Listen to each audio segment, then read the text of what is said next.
अस्सलामु अलैकुम व रहमतुल्लाहि व बरकातुहू। इन्नल हम्दलिल्लाह नहमदुहु व नस्तईनुहु व नस्तगफिरुहु व नऊज़ु बिल्लाहि मिन शुरूरि अनफुसिना व मिन सय्यिआति अमालिना मन यहदिहिल्लाहु फला मुदिल्ल लहु व मन युद्लिल फला हादिय लहु व अशहदु अन ला इलाहा इल्लल्लाह वहदहु ला शरीक लहु व अशहदु अन्ना मुहम्मदन अब्दुहु रसूलुहु अम्मा बाद। औज़ु बिल्लाहि मिनश शैतानिर रजीम बिस्मिल्लाहिर रहमानिर रहीम। क़ाल तआला फ़ी कलामिहिल मजीद या अय्युहन नास इन्ना खलक़नाकुम मिन ज़करिन व उन्सा व जअलनाकुम शुऊबन व क़बाइला लितआरफ़ू इन्न अक्रमकुम इंदल्लाहि अत्क़ाकुम रब्बि इश्रह ली सदरी व यस्सिर ली अमरी वहलुल उक़दतम मिन लिसानी यफ़क़हू क़ौली। मैं आप सब का इस्तकबाल करता हूँ हमारे आज की क्लास में। ये है इस्लाम। आज हम एक बहुत ही सेंसिटिव टॉपिक कवर कर रहे हैं और जो टॉपिक है इस्लाम में गुलाम और बांदी का सिस्टम क्यों है। ये टॉपिक मैं फेज 1 में कवर कर चुका हूँ, लेकिन मैं इसे एक अलग अंदाज में अभी कवर कर रहा हूँ और क्योंकि इसके अंदर कुछ और भी चीजें ऐड हुई है, कुछ और फ्रेश रिसर्च भी ऐड हुई है, तो मैं इसे कवर कर रहा हूँ इंशाल्लाह। और इसे कवर करने में मेरा मकसद ये है कि जो आगे के दिनों में, जो इन दिनों में जो चैलेंजेस आए हैं, वो चीज़ों को मैं आप सबके सामने रखकर कोई करंट क्वेश्चन अगर आपके माइंड में हो वो आप लोग दे सकते हैं, कोई ऑब्जेक्शन। मतलब एज आई सेड, कोई भी चीज़ अगर दिखती है इसमें जो काबिल इस्लाह है, देयर समथिंग, यहाँ पे आप कुछ बोल सकते हो, कुछ कंट्रीब्यूट कर सकते हो, कुछ करेक्शन कर सकते हो, तो अपने आप को पीछे मत रखो। आज क्या मामला है कि ये इल्ज़ाम लगाया जा रहा है कि इस्लाम औज़ु बिल्लाह सेक्स स्लेवरी का सिस्टम प्रमोट करता है और गुलाम का सिस्टम। और इसके अंदर जो एग्जाम्पल दिया जाता है आइसिस का, कि आइसिस ने ये किया, और ये आइसिस की मिसालें हैं। और बाज लोग ये टॉपिक को लेकर इस वजह से कहते हैं कि वो इस्लाम से जैसे नौजुबिल्लाह बदजन है। और हकीकत क्या है, आइए हम लोग देखते हैं व्हाट इज द रियलिटी, ये टॉपिक की रियलिटी क्या है। तो विदाउट फर्दर डिले आइए हम स्टार्ट करते हैं इस्लाम में गुलाम और बांदी के सिस्टम को। सबसे पहले मैं आप सबके सामने बात ये रख रहा हूँ कि इस्लाम ने गुलाम और बांदी के सिस्टम को हकीकत में तो अबॉलिश किया और कंट्रोल किया, रिस्ट्रेन किया, उससे बचने का तरीका बताया। देखिए, मैं जो बात बोल रहा हूँ ये कोई ऐसे ही खाली कोई दावा है, कोई मुस्लिम प्रोपेगेटर बस एक दावा कर रहा है, झूठा दावा, वैसा नहीं है। ये एक ऐसी चीज है जो कोई भी शख्स वेरीफाई कर सकता है, चेक कर सकता है कि ये बात जो मैं बोल रहा हूँ ये ऑथेंटिक बात है या नहीं। कोई भी वेरीफाई कर सकता है सामने आपके प्रूफ से। तो इससे पहले कि हम आगे बढ़ें, हम थोड़ा सा हिस्ट्री ऑफ स्लेवरी देखेंगे ताकि हम उस कॉन्टेक्स्ट को समझ करके हम आगे बढ़ते हैं। हिस्ट्री ऑफ स्लेवरी में हम 1400 साल पहले क्या क्या हाल था वो बात नहीं कर रहे हैं, हम थोड़ी सी रीसेंट हिस्ट्री देखेंगे। कितनी रीसेंट हिस्ट्री, आप दुनिया की कोई भी जगह को देखो, उसके अंदर रीसेंट हिस्ट्री में आपको स्लेवरी मिलेगी। मैं आपको ये दिखा रहा हूँ, ये स्लेव वॉयजेस नाम की एक रिपोर्ट है जो यूनेस्को ने प्रिंट किया था। ये इंटरनेट पर अभी भी अवेलेबल है, ये पीडीएफ ऊपर लिंक दिया हुआ है, स्लेव वॉयजेस। इसके अंदर ये 1999 में एक सीडी रोम के फॉर्म में भी आया था और इसके अंदर उन्होंने 36,000 स्लेव वॉयजेस की डिटेल्स दी। कितनी डिटेल्स कि ये जो सफर हुए, यानी कि अफ्रीका से गुलाम बना करके अमेरिका ले गए स्लेव्स को, वहां जाकर स्लेवरी के काम में लगा दिया। तो ये ऐसी 35,942 वॉयजेस की पूरी लिस्ट है कि ये जो वॉयजेस यानी कि सफर, ये जो सफर हुए, जो शिप निकली, वो शिप का वेसल का नाम क्या था, कैप्टन का नाम क्या था, कौन से साल में निकला और कहाँ से निकला, कहाँ से उसने स्लेव्स परचेज किए थे और कहाँ पे लैंड हुआ। तो ये पूरी डिटेल्स इसमें दी हुई है, यानी काफी वेल डॉक्यूमेंटेड ये रिसर्च है, जिसके अंदर ये पीरियड के अंदर कौन से पीरियड वो भी देख लेते हैं। देखिए, ये जो पीरियड है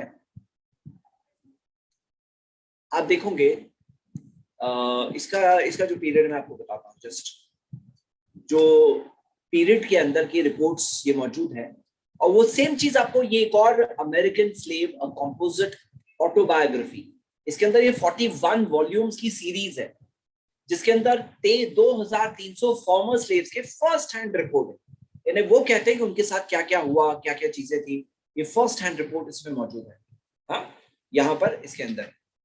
और ये जो रिपोर्ट, ये जो हुआ था 1936-38 के अंदर किया गया था, मतलब वो टाइम पर जो स्लेव जिंदा मिले और जिनके रिकॉर्ड्स मिल पाए, वो सब वहां पे ये 41 वॉल्यूम्स में पूरे भरे हुए हैं उनकी स्टोरीज। तो ये 1526 से 1867 साल के बीच की ये रिपोर्ट्स है, जो ये अटलांटिक स्लेव ट्रेड की जो हमें मिल रही है। इसके अंदर जो एक वो सीडी रोम के अंदर या जो वेबसाइट पर भी है स्लेव वर्ड, जो 35,000 वर्ड जिसका जो जिक्र है, उनके अंदर कितने स्लेव्स का जिक्र मिल रहा है, कितने स्लेव्स का मेंशन मिल रहा है? 1,25,00,000। 12.5 मिलियन का मतलब 1,25,00,000। वो 1,25,00,000 निकले थे अफ्रीका से, लेकिन अमेरिका पहुंचे 1,07,00,000, क्योंकि दरमियान में 18 लाख स्लेव्स मर गए।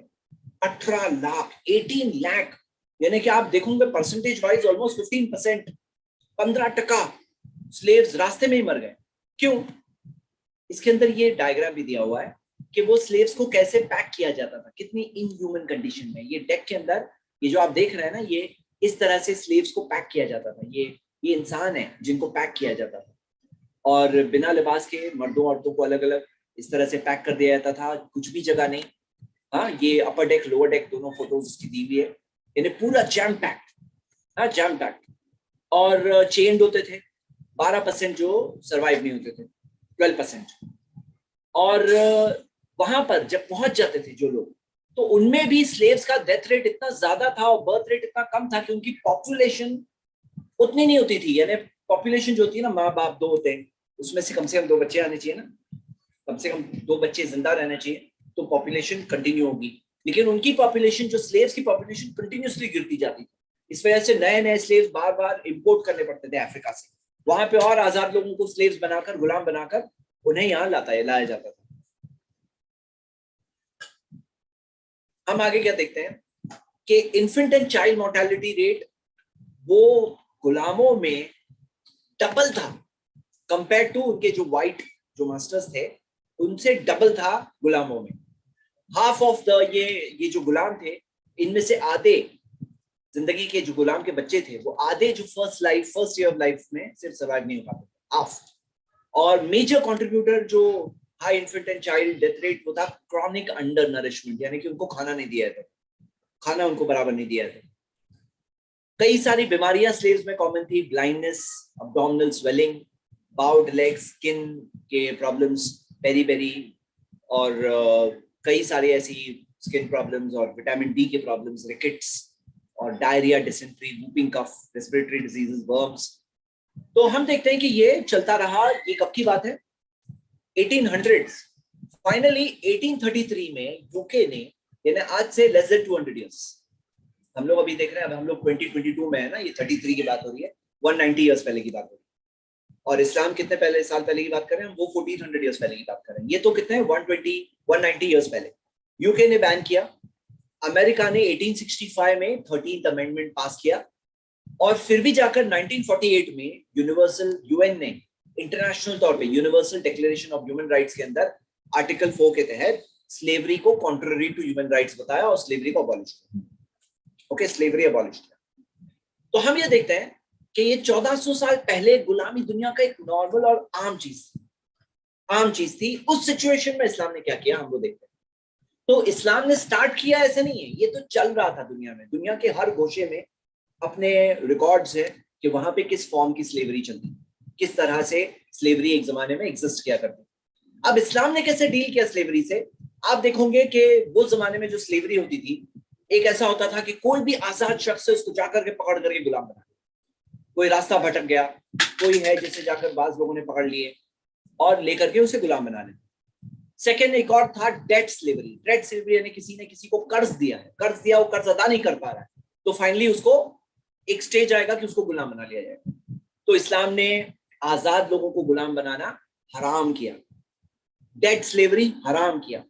गरीबी की वजह से लोगों को स्लेवरी में बेच दिया जाता था, तो ये चीज इस्लाम ने हराम किया। कुछ क्राइम्स थे, उसकी पनिशमेंट में गुलाम बना दिया था, इस्लाम ने इस चीज को भी हराम किया। लास्ट पे आता हूं, इसकी दलील क्या है? ये सही बुखारी की हदीस है, हदीस नंबर 2270।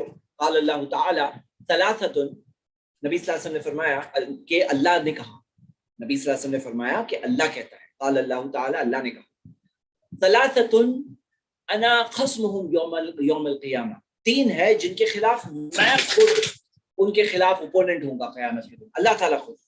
वरजुलुन बाअ हुर्रन फअकल समनहु, एक ऐसा शख्स जो हुर्रन, एक आजाद शख्स को बेचता है, आजाद शख्स को, हुर्रन आजाद शख्स को लेके बेचता है और उसकी कीमत खाता है, तो इसके खिलाफ अल्लाह के नबी सल्लल्लाहु अलैहि वसल्लम ने बताया अल्लाह खुद उसके खिलाफ कंप्लेन है, तो क्या बचेगा, क्या हाल होगा उसका।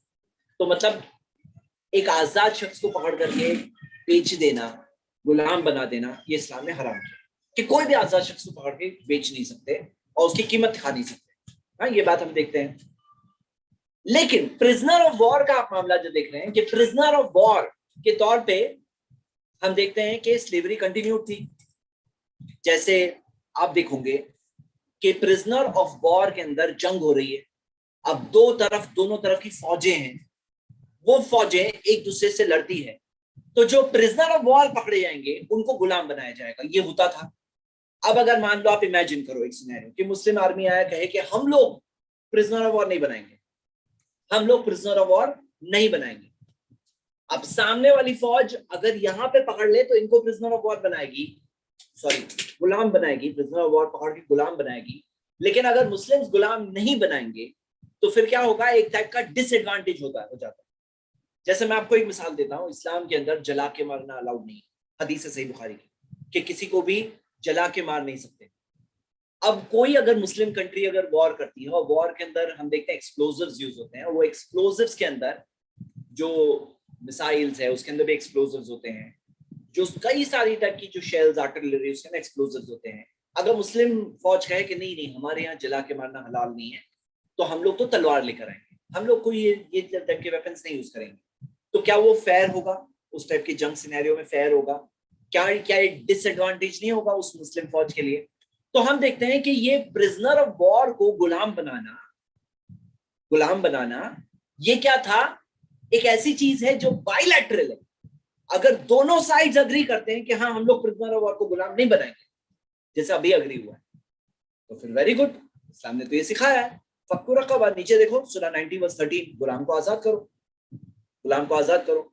तो प्रिजनर ऑफ वॉर को गुलाम बनाना हमें मिलता है, प्रिजनर ऑफ वॉर को गुलाम बनाना मिलता है, क्योंकि वो दोनों साइड्स में ये बात थी, ये बायलैटरल चीज है। इसके अंदर यूनिलैटरली एक मुस्लिम फौज आकर के अगर कहें कि हम लोग नहीं बनाएंगे, तो ये एक बहुत बड़ा डिसएडवांटेज पोजीशन हो जाता है।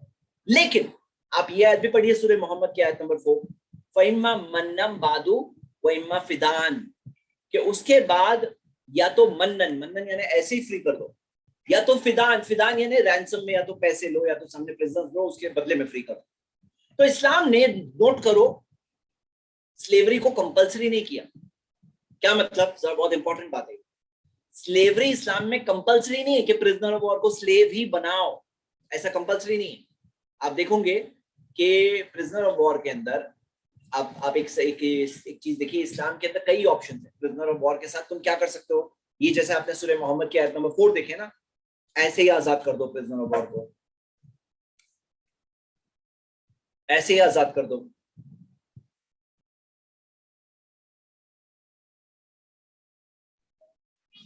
तो ऐसे ही आजाद कर दो, या तो फिर ऐसा करो कि बदले में करो, फिदान, पेमेंट लेके करो, बहुत सारे ऑप्शंस है, उसमें से एक ऑप्शन है स्लेवरी।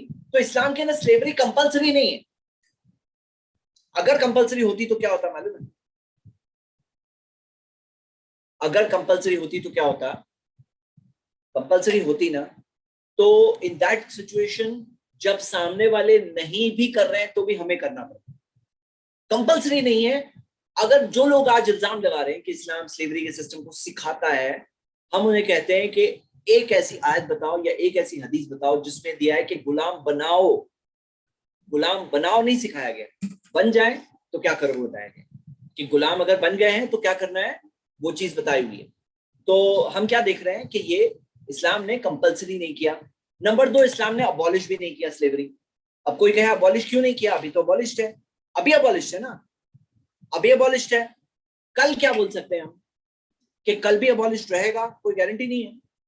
हो सकता है कि इसके अंदर एक बैक ट्रैक हो जाए, हो सकता है लोग पीछे चले जाएं। तो आगे का कौन क्या बोल सकता है? आगे का कोई बोल सकता है कि कल फ्यूचर वर्ल्ड में क्या चलने वाला है, फ्यूचर वर्ल्ड में क्या मॉरल वैल्यूज रहेगी, क्या सिस्टम रहेगा, क्या कोई बोल सकता है? लेकिन इस्लाम ने जनरली स्लेवरी को अपोज किया है। फक्कु रकबा, के गुलाम को आजाद करो, एक सिखाया गया है। अब ये देखिए, यहाँ पे एक बात आ रही है कि एक ऐसी सिचुएशन है जो बाइलैटरल है जंग के अंदर, बाकी सब सिनेरियो में इस्लाम ने ब्लॉक कर दिया, गुलाम बनाने से रोक दिया, गुलाम बनाने से रोक दिया।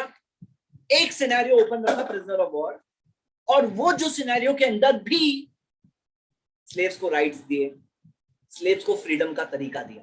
कोई स्लेव बन भी गया ना प्रिजनर ऑफ वॉर बन के, उसको फ्रीडम का तरीका दिया, उसको बेटर स्टैंडर्ड ऑफ लिविंग दिए, स्लेव्स को बेटर स्टैंडर्ड ऑफ लिविंग दिया। आपने क्या standard of living recent past 200 साल पहले तक अमेरिका में दिया जाता था, आपने तो वो देखा, थोड़ी देर पहले मैंने आपको बताया, करेक्ट?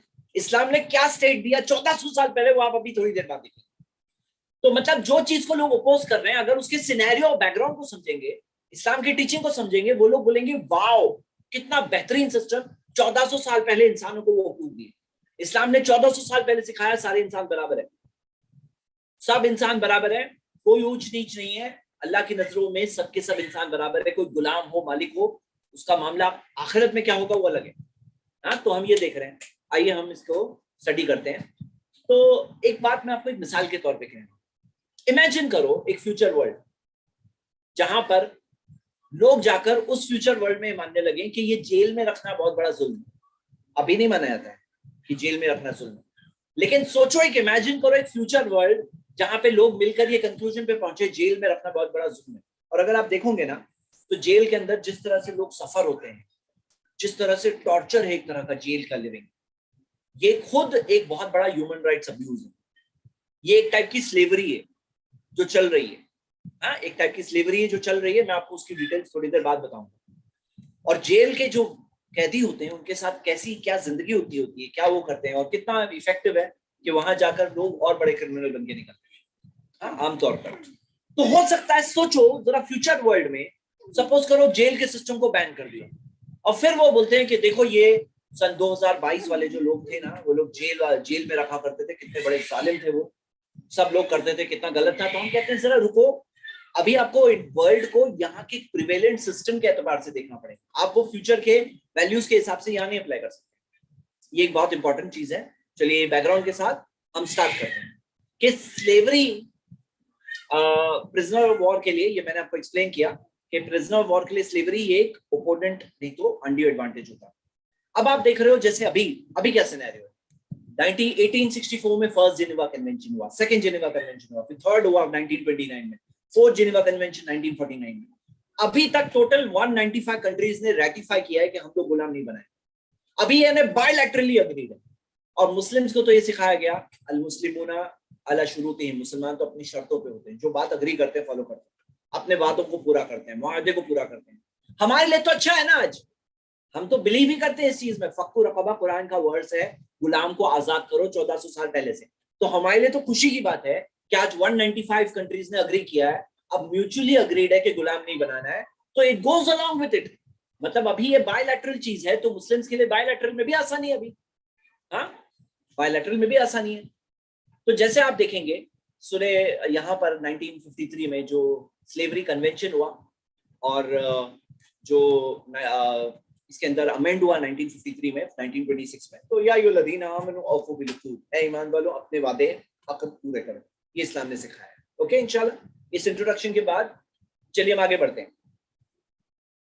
एक सवाल ये है कि इस्लाम ने प्रोहिबिट क्यों नहीं किया, जैसे आज के जमाने में प्रोहिबिटेड है। तो आप ये देखिए कि प्रिजनर ऑफ वॉर जो है, हाँ, इसके ताल्लुक से कई सारी रीजनिंग है, कई सारी चीजें। एक तो बायलैटरल चीज है, और इसके अंदर दोनों साइड, जो जंगों के अंदर जो दोनों साइड अग्री करें तो वो जाके बात होगी, यूनिलैटरली बात नहीं हो सकती है। हाँ, तो ये एक बहुत इंपॉर्टेंट चीज है। और फ्यूचर वर्ल्ड में क्या रहेगा, अगर मान लो हराम कर दिया जाता, लेकिन फ्यूचर वर्ल्ड में अगर कंटिन्यू होता, अभी अगर कोई बोलते अभी हराम है, तो ये अभी तो हम जब वादे को अग्री करते हैं, ये जनरल स्पिरिट ऑफ इस्लाम के गाइडेंस के मुताबिक है, तो उसकी रोशनी में we are happy with it. हाँ, चलिए हम आगे बढ़ते हैं। लेकिन एक और बात है कि मॉडर्न स्लेवरी नाम की भी एक चीज है। मॉडर्न स्लेवरी के अंदर हम देखते हैं कि कई सारी किस्म की मॉडर्न स्लेवरी, जैसे सेक्स ट्रैफिकिंग, हाँ, जो हो रही है आज, फोर्स लेबर और child sex trafficking, bonded labour, debt bondage, जो domestic servitude, force child labour, unlawful recruitment of children soldiers, हाँ, तो ये सब हो रहा है, जो एक मॉडर्न फॉर्म। और एक और बहुत बड़ा फॉर्म ऑफ स्लेवरी है जेल्स, उसमें भी एक फॉर्म ऑफ स्लेवरी है। अब आइए फ्रीइंग द स्लेव की टीचिंग देखेंगे। ये क्यों जरूरी है फ्रीइंग द स्लेव की टीचिंग? क्योंकि अभी सिस्टम के अंदर जो लोग गुलाम बने हुए थे पहले से, उनका क्या करें? तो इस्लाम ने क्या सिस्टम बताया? कई तरीके बताए किस तरह से स्लेव्स आजाद होंगे। फर्स्ट चीज, मास्टर को इंकरेज किया गया कि गुड डीड है तुम्हारा, एक अच्छा काम है, गुलाम आजाद करो, फक्कू रकबा, गुलाम आजाद करो, सूरह 90:13, एक अच्छी चीज है, गुड डीड है, और आजाद कर दो अपने गुलाम को। सेकेंड चीज, आपको इसकी मिसालें इतनी सारी मिलेगी कि मोहम्मद सल्लल्लाहु अलैहि वसल्लम ने खुद कई गुलामों को आजाद किया, अबू बकर रज़ियल्लाहु अन्हु ने कई को आजाद किया। यहाँ तक कि सबसे बड़ा रिकॉर्ड मिलता है सहाबा में तो अब्दुर्रहमान बिन औफ का, जिन्होंने उनके लाइफ टाइम में जो हमें डॉक्यूमेंट्स मिलते हैं, ये आप देख सकते हैं, 30,000 स्लेव्स को लाइफ टाइम में आजाद किया। अब्दुल्ला बिन उमर ने तो 1000 के करीब को किया। मोहम्मद सल्लल्लाहु अलैहि वसल्लम के बारे में आता है कि 63 के करीब गुलामों को आजाद किया। जिसकी जितनी कैपेसिटी, जिसके पास जो अवेलेबल हुआ हो रिसोर्सेज, उन्होंने उस हिसाब से की। तो एक है गुड डीड के तौर पे। सेकंड है कि अगर मास्टर कोई गुनाह कर बैठे तो कुछ गुनाहों का कफारा है, पेनल्टी है उसकी, कि गुलाम आजाद करना पड़ेगा। जैसे मिसाल के तौर पर आप देखोगे कि कोई कसम खाया कि मैं अल्लाह की कसम ये करूंगा, अब अल्लाह की कसम खाए, अब कसम तोड़ना है तो या तो गुलाम आजाद करो, या तो 10 गरीबों को नहीं, उसमें लाइट से शुरू होता है, या तो 10 गरीबों को खाना खिलाओ, नहीं तो कपड़े पहनाओ, नहीं तो गुलाम आजाद करो। और अगर एक्सीडेंटली किसी का मर्डर हो गया, हाथों से गलती हो गई, एक्सीडेंट, कार एक्सीडेंट वगैरह में किसी की मौत हो गई हाथों से, तो एक गुलाम आजाद करो। अगर बीवी से अगर किसी ने रोजे के दौरान, रमजान के रोजे के दौरान अगर ताल्लुकात कायम कर लिए, फर्स्ट ऑप्शन गुलाम आजाद करो, नहीं तो 60 डेज तक रोजा रखो कंटिन्यूस, नहीं तो 60 गरीबों को खाना खिलाओ। हम देखते हैं कई ऑप्शंस में जिहार, एक रॉन्ग टाइप ऑफ डिवोर्स था, जिसमें एक हस्बैंड कहता अपनी वाइफ को कि तुम मेरी माँ की पीठ की तरह हो, तो ये फॉर्म को, डिवोर्स को हराम किया गया। अब कोई कहा तो उसको पेनल्टी देनी पड़ी, गुलाम आजाद करो, नहीं तो 60 दिन तक कंटिन्यूस रोजे रखो, नहीं तो 60 गरीबों को खाना खिलाओ। अब यहाँ मामला क्या है कि गुलाम आजाद करो, ये एक एहसास होता है। देखो, एक शख्स है जिसने गुनाह किया है ना, उसके दिल में एहसास है मैंने गलत किया, तो इस्लाम कहता है कि ओके, एहसास है, अल्लाह से माफी मांग रहे हो, तौबा कर रहे हो, लेकिन साथ साथ में गुलाम भी आजाद करो, साथ साथ में गुलाम भी आजाद करो। नेक्स्ट, एक और है मुदब्बिर गुलाम। मुदब्बिर गुलाम क्या होता है? मुदब्बिर गुलाम ये है कि एक शख्स ये कहे, क्योंकि आपको पता है एक शख्स को अपनी प्रॉपर्टी का 1/3 हिस्सा, 1/3 वसीयत करने की इजाजत है। वसीयत यानी किसी को भी दे सकता है, लेकिन ला वसीयत अली वारिस, वारिस के लिए वसीयत नहीं, वारिस के लिए विरासत, जो वारिस को विरासत मिलने वाली है उसको एडिशनल नहीं दे सकते वसीयत करके, लेकिन वसीयत कहाँ दे सकते हैं? नॉन वारिस होते हैं ना, उनको दे सकते हैं। अब वो 1/3 वसीयत के अंदर वो शख्स गुलाम आजाद कर सकता है, गुलाम आजाद कर सकता है। तो कोई क्यों 1/3 की लिमिट इसलिए है ना कि कोई अगर मरने से पहले कहे मेरी पूरी प्रॉपर्टी चैरिटी, अरे तो तुम्हारे वारिसों का क्या होगा? ये तो तुम्हारी प्रॉपर्टी है ही नहीं, मरने के टाइम पे ये तो वारिस की प्रॉपर्टी होगी, तुम्हें हक नहीं है कि तुम इसको चैरिटी में दो। चैरिटी में अभी देना भी है तो 1/3 दो, हाँ जीते जी दोगे पूरी दे दो, कोई प्रॉब्लम नहीं है, जीते जी देना है, जब जिंदा हो तब देना है तो पूरी दे दो। लेकिन अगर कह रहे हो मरने के बाद तो 1/3 ज्यादा से ज्यादा। और मुदब्बिर गुलाम जो है ना, गुलाम आजाद करना, ये फॉर्म ऑफ चैरिटी है। चैरिटी में लिमिट है 1/3, ये एक रूल है ना कि आपका है ही नहीं वो माल, माल जीते जी था, मरने के बाद वो वारिसों का माल, कोई और उसका वारिस है। हाँ, और ये सिस्टम विरासत का, उसके अंदर बहुत बड़े बेनिफिट्स होते हैं। होता क्या ना, फिर वारिस भी उनके माल को की हिफाजत करने की कोशिश करते हैं, प्रोटेक्शन करते हैं, हसद नहीं होता है, बहुत सारे उसके बेनिफिट्स होते हैं। पैसा डिस्ट्रीब्यूट होता है कई लोगों में, पॉवर्टी दूर होती है, और उसके अंदर वेलबींग बढ़ती है, तो कई सारी चीजें। लेकिन उसके अंदर 1/3 का राइट है मुदब्बिर गुलाम, के गुलाम को आजाद कर सकते हैं। एक और है कि मालिक ने अगर गुलाम का मिसट्रीटमेंट कर दिया तो गुलाम आजाद। जैसे आप ये हदीस देखिए, मन लतमा ममलूक का हूं और दरबहू, जो अपने ममलूक को, अपने गुलाम को लतमा, थप्पड़ मारे, और दरबहू या मारे, फकफारतुहु अन युतिकहु, उसका कफारा यह है कि आजाद करना। मतलब उसका कफारा यह है, सही मुस्लिम की हदीस है, उसकी पेनल्टी ये है कि अब तुम्हें आजाद करना होगा गुलाम को। तुमने गुलाम को मारे ना, थप्पड़ मारे, आजाद। वो गुलाम को सिर्फ मुस्लिम काजी के पास जाना है, बोलना है कि मेरे मालिक ने मुझे मारा था, दिस इज रीजन इनफ कि उसको आजादी मिले। हाँ, तो ये एक बहुत बड़ी चीज है। यानी कि इतना बड़ा मिसट्रीटमेंट ऑफ द ओनर करेंगे, ओनर मिसट्रीटमेंट करेगा तो गुलाम आजाद। नेक्स्ट और सबसे बड़ा जिससे बहुत सारे गुलाम आजाद हुए, मुकातबा कॉन्ट्रैक्ट। मुकातबा कॉन्ट्रैक्ट क्या है मालूम है आपको? मुकातबा कॉन्ट्रैक्ट क्या है? सुनो, गुलाम बिकते थे ना, वो जमाने में गुलाम बिकते थे, तो वो गुलाम अपने मालिक से कहेगा, गुलाम के पास पैसे नहीं है, वो गुलाम है ना, उसके पास पैसे नहीं है, वो गुलाम अपने मालिक से कहेगा, कुरान की आयत के तहत सूरह नूर सूरह 24 आयत नंबर 33, वल्लदीना यब्तगूना अलकिताब मिम्मा मलकत अयमानुकुम, तुम्हारे जो राइट हैंड्स में जो गुलाम है उनमें से जो लोग किताबा मांगते हैं, तुमसे कॉन्ट्रैक्ट मांगते हैं, फकातिबूहुम, तो उन्हें कॉन्ट्रैक्ट बना के दो, इन अलिमतुम फीहिम खैरा, अगर तुम उनमें कुछ भी खैर जानते हो तो उनको कॉन्ट्रैक्ट बना के दो, वातूहुम मिन मालिल्लाहि लज़ी आताकुम, और जो माल अल्लाह ने तुम्हें दिया है ना उसमें से कुछ उनको दो ताकि वो इस चीज में कर सके। मतलब क्या? वो गुलाम कहेगा कि मालिक मैं अपनी खुद की आजादी खरीदना चाहता हूँ। अल्लाह ने कहा है ना कि अगर तुम्हारा गुलाम चाहता है कि उसको कॉन्ट्रैक्ट बना के दिया जाए तो तुम उन्हें कातिबू हूं, तो मैं अपनी आजादी खरीदना चाहता हूँ। कितनी वैल्यू है मेरी? इतना है ना, 6 महीने में मैं कमा के दूंगा, आप आजाद मुझे कर दो, मैं 6 महीने में कमा के दूंगा, 7 साल भर में कमा के दूंगा।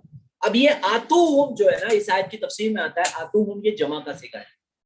आतूहुम का मतलब ये है कि तुम ऑल मुस्लिम्स, तुम सब जो तुम्हें माल अल्लाह ने दिया है ना उसमें से कुछ उनको दो। मतलब तुम्हारे पास कोई गुलाम आता है जो कहता है मैंने अपनी आजादी खरीदा है, मैंने कॉन्ट्रैक्ट बनाया है, मुकातिब गुलाम इसे कहते हैं, हाँ, तो मुकातिब हूं मैं, तो मुझे कुछ माल दो, तुम थोड़ा हेल्प करो मुझे ताकि मैं मेरे मालिक को पेमेंट कर सकूं। तो एक तो मालिक को कहा गया तुम कॉन्ट्रैक्ट बना के दो, और सारे मुस्लिम्स को कहा गया कि जो माल अल्लाह ने दिया ना उसमें से कुछ उसको दो ताकि वो अपनी आजादी खरीद ले। हाँ, तो ये एनकरेज किया गया है, मतलब थोड़ा भी इसमें गुलाम अगर हिम्मत करे तो अपनी आजादी खरीद लेगा इंशाल्लाह। मतलब आप पॉइंट समझो, इस्लाम ने वो हालात में कुछ फॉर्म्स ऑफ स्लेवरी तो टोटली बैनिश किया, ठीक है, और जो है भी बचा हुआ उसके अंदर गुलाम को राइट्स भी दिए, गुलाम को आजादी का तरीका भी दिया। हाँ, गुलाम को राइट्स भी दिया, आजादी का तरीका भी दिया, कैसे वो गुलामी से बाहर निकल सकता है वो तरीका भी दिया। एक डिटरेंट के तौर पर था, क्योंकि वो सिचुएशन थी जिसके अंदर जंगें होती थी और जंगों के अंदर ये एक ऑप्शन होता था, लेकिन गुलाम को एक वो राइट भी दिया गया। एक और है कि कोई और उसको आजाद करे, मतलब चाहे वो गुलाम किस कौम से है, किस कबीले से है, वो कबीले वाले लोग आकर के पेमेंट करके खरीद के लेके जाए कि भाई हम लोग गुलाम को आजाद करना चाहते हैं, ये हमारे यहाँ का गुलाम है। सेकंड ऑप्शन ये है कि एक तो उसके कबीले के लोग, और दूसरा आम तौर पे मुस्लिम्स एक गुड डीड के तौर पे आए, पैसे दे उसके मालिक को, बोले भाई तुम आजाद नहीं कर रहे हो, हम लोग आजाद करना चाहते हैं, हम पैसे देते हैं तुम्हें, आजाद करो गुलाम को। तो गुलाम को आजाद करने का ये भी तरीका। एक और है, अगर साबित हो जाए कि ये गुलाम मालिक का रिश्तेदार है कहीं का भी, तो गुलाम की आजादी है अकॉर्डिंग टू इस्लामिक शरिया। मतलब वो गुलाम को, रिश्तेदार को गुलाम बना के नहीं रख सकते हैं इस्लाम में। नेक्स्ट, बैतुल माल से भी पैसा, फंड अगर बैतुल माल में जमा होता है तो बैतुल माल पैसा देगा कि तुम गुलाम को आजाद करो। ज़कात के माल में से, ज़कात की 8 कैटेगरी है, उसमें से एक है फक्कु रक़बा, गुलाम को आजाद करना। तो गुलाम को आजाद करना वन ऑफ द चीजें है कि गुलाम आजाद करने के लिए ज़कात का माल खर्चा किया जा सकता है। और एक और चीज हम देखते हैं बैतुल माल से कि जनरल फंड्स में, सदका में से भी, ज़कात और सदका दोनों फंड्स आते हैं ना बैतुल माल, वो भी एक चीज है। उम्मुल वलद, उम्मुल वलद किसे कहते हैं कि अगर कोई बांदी बच्चे को जन्म दे तो उसके बाद वो उम्मुल वलद का टाइटल उसे मिलता है, उसे बेचा नहीं जा सकता है, यानी कि जैसे उसके मालिक की डेथ होगी वो आजाद हो जाएगी ऑटोमेटिक, उम्मुल वलद। अब वो बांदी के टॉपिक पे हम थोड़ी देर में आएंगे। अभी हम क्या देख रहे हैं कि गुलाम के आजादी के क्या क्या तरीके हैं इस्लामिक शरिया में। आपने ये 1 2 3 4 5 6 7 8 तरीके देखे आपने गुलाम की आजादी के। अब यहाँ पे ये है कि अंदर गुलाम बनाने रोक दिया गया है और आजादी के इतने सारे तरीके हैं। ये जो तरीके हैं इसमें कौन कवर हो जाते हैं?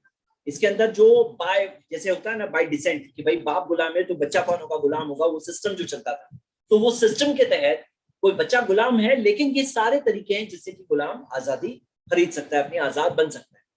ठीक है इंशाल्लाह। ये देखने के बाद अब आइए हम स्टेटस ऑफ स्लेव्स थोड़ा देखें। पहली चीज नबी सल्लल्लाहु अलैहि वसल्लम ने फरमाया, सही बुखारी की हदीस है, इख्वानुकुम, वो तुम्हारे भाई है, खवलुकुम जालहुमुल्लाह तहता अयदीकुम, अल्लाह ने उन्हें तुम्हारे मातहत किया है। जो गुलाम है ना, अल्लाह ने तुम्हें अपने मातहत किया है उनको। फमन काना अखूहु तहता यदीही, तो जिसका भाई उसके मातहत है, उसके अंडर में है, फलयुतिमहु मिम्मा याकुलु, जो तुम खाते हो वो खिलाओ, वलयुलबिसहु मिम्मा यलबसु, जो तुम खुद पहनते हो वो पहनाओ। जैसे मैं फला टेलर के पास से आके सिलाता हूँ, अब वही लेवल के कपड़े मैं उसको सिलाता हूँ। जो खुद पहनते हो वो पहनाओ, जो खुद खाते हो, मैं तंदूरी चिकन खा रहा हूँ, गुलाम भी मेरा तंदूरी चिकन खाएगा। मैं दाल रोटी खा रहा हूँ, गुलाम भी दाल रोटी खाएगा। वला युकल्लिफुहुम मा यगलिबुहुम, अब कोई काम उन्हें ऐसा करने मत कहना जो उनके लिए बहुत ओवरबर्डन हो। वइन कल्लफ्तुमुहुम फाइनुहुम, और अगर ऐसा काम करने का हो जो ज्यादा हैवी हो तो तुम भी उसकी उनकी मदद करो। अब आप ये कंपेयर करिए वो अमेरिका के आज से 200 साल पहले वाले गुलामों से। वो 200 साल पहले वाले गुलामों में जिनके अंदर माल न्यूट्रिशन होता था, जिनके बच्चे 50% के करीब पैदाइश के पहले साल में इंतकाल हो जाता था, जिनमें इतनी सारी बीमारियां होती थी, जिनका खुद की पॉपुलेशन सस्टेन नहीं हो पाती थी, बार बार इंपोर्ट करते थे, जो बिना लिबास के शिप्स में पैक कर करके लाए जाते थे, जो रास्ते में 12% गुलाम मर जाते थे। आप कंपेयर करो ये हदीस से, तो कितना बड़ा एक स्टेटस दिया है गुलाम को इस्लाम ने। मतलब क्या है ना, ये उस सिचुएशन में देख करके वहां पे कितना बड़ा ह्यूमन राइट्स कितने सारे दिए गुलाम को, आजादी का कितने सारे तरीके दिए। और ये हदीस तो आप देख चुके हैं कि जिसने अपने गुलाम को मारा या थप्पड़ मारा तो उसका कफारा क्या है, उसको आजाद करना। आप ये भी देख रहे हैं। अब ये देखिए, कंपेयर करिए इस्लामिक स्लेवरी और प्री इस्लामिक अन इस्लामिक स्लेवरी। जो अन इस्लामिक स्लेवरी जो 200 साल पहले अमेरिका जैसे सिविलाइजेशन में और वेस्टर्न कंट्री सबसे बड़े चैंपियन थे स्लेवरी के, तो हम देखते हैं कि क्या चलता था। कंपेयर करिए, इस्लामिक स्लेवरी में मारने का के राइट है कि मारा नहीं जा सकता, सिवियरली मारा नहीं जा सकता, फेस पे मारा नहीं जा सकता। दो चीजें, सिवियरली मारना मना है और फेस पे मारना मना है। हल्का कुछ अगर कोई अगर अपने गुलाम को डिसिप्लिन करने के लिए हल्का कुछ करे तो उसकी मामला है, लेकिन सिवियर मारना है, फेस पे मारना बिल्कुल अलाउड नहीं। अगर मारा तो फिर उसके अंदर गुलाम आजाद है। अन इस्लामिक स्लेवरी में इसकी कोई चीज नहीं। Right of food and clothing same level as owner, un Islamic slavery में ऐसा कोई राइट नहीं है। एक्सेसिव काम कराया नहीं जाएगा, अन इस्लामिक स्लेवरी में ऐसा नहीं है। गुलाम के पास राइट टू बी मैरिड है, वो गुलाम शादी कर सकता है, उसके पास 2 बीवियों की इजाजत है। इस्लाम के अंदर एक फ्री मैन को 4 बीवियों की इजाजत है, गुलाम को 2 बीवियों की इजाजत है। Right to be married. हाँ, और अन इस्लामिक स्लेवरी में कोई ऐसा राइट नहीं है। इस्लामिक स्लेवरी में मुकातबा कॉन्ट्रैक्ट बना सकता है, अपनी गुलामी खरीद, अपनी आजादी खुद खरीद सकता है। अन इस्लामिक स्लेवरी में ऐसा नहीं है। Right of preservation of life, अब जब एक मारने की इजाजत नहीं है तो लाइफ की प्रिजर्वेशन है या नहीं? बिल्कुल प्रिजर्वेशन है। इस्लामिक अन इस्लामिक इसमें कोई राइट नहीं है। बैनिंग ऑफ कैस्ट्रेशन, ये लोग क्या करते थे, गुलामों को बाज को कैस्ट्रेट कर देते थे इस्लामिक में, यानी खस्सी कर देते थे। तो इस्लामिक इसमें ये बैन था। दूसरे ये नहीं, ये बहुत बड़ा जुल्म है। और राइट ऑफ डिग्निटी है जो दूसरा अन इस्लामिक स्लेवरी में, ऐसी कोई राइट नहीं। यानी आप कंपैरिजन देख रहे हैं। अब आते हैं question of prisoner of war, फिर इसके बाद हम बांदी के सवाल पे। प्रिजनर ऑफ वॉर का भी जो लोग कहते हैं, तो प्रिजनर ऑफ वॉर में भी मैं आपको बता दूं, जो प्रिजनर ऑफ वॉर पकड़े जाए तो क्या सबके सब गुलाम बनाए जाएंगे? तो नहीं। उसके अंदर एक चीज ये है कि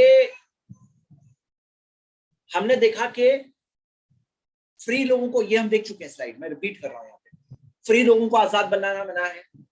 अगर कर्ज है तो डेट स्लेवरी मना है। गरीबी की वजह से लोग अपने बच्चों को गुलाम बना देते थे, बेच देते थे, मना है, हराम है।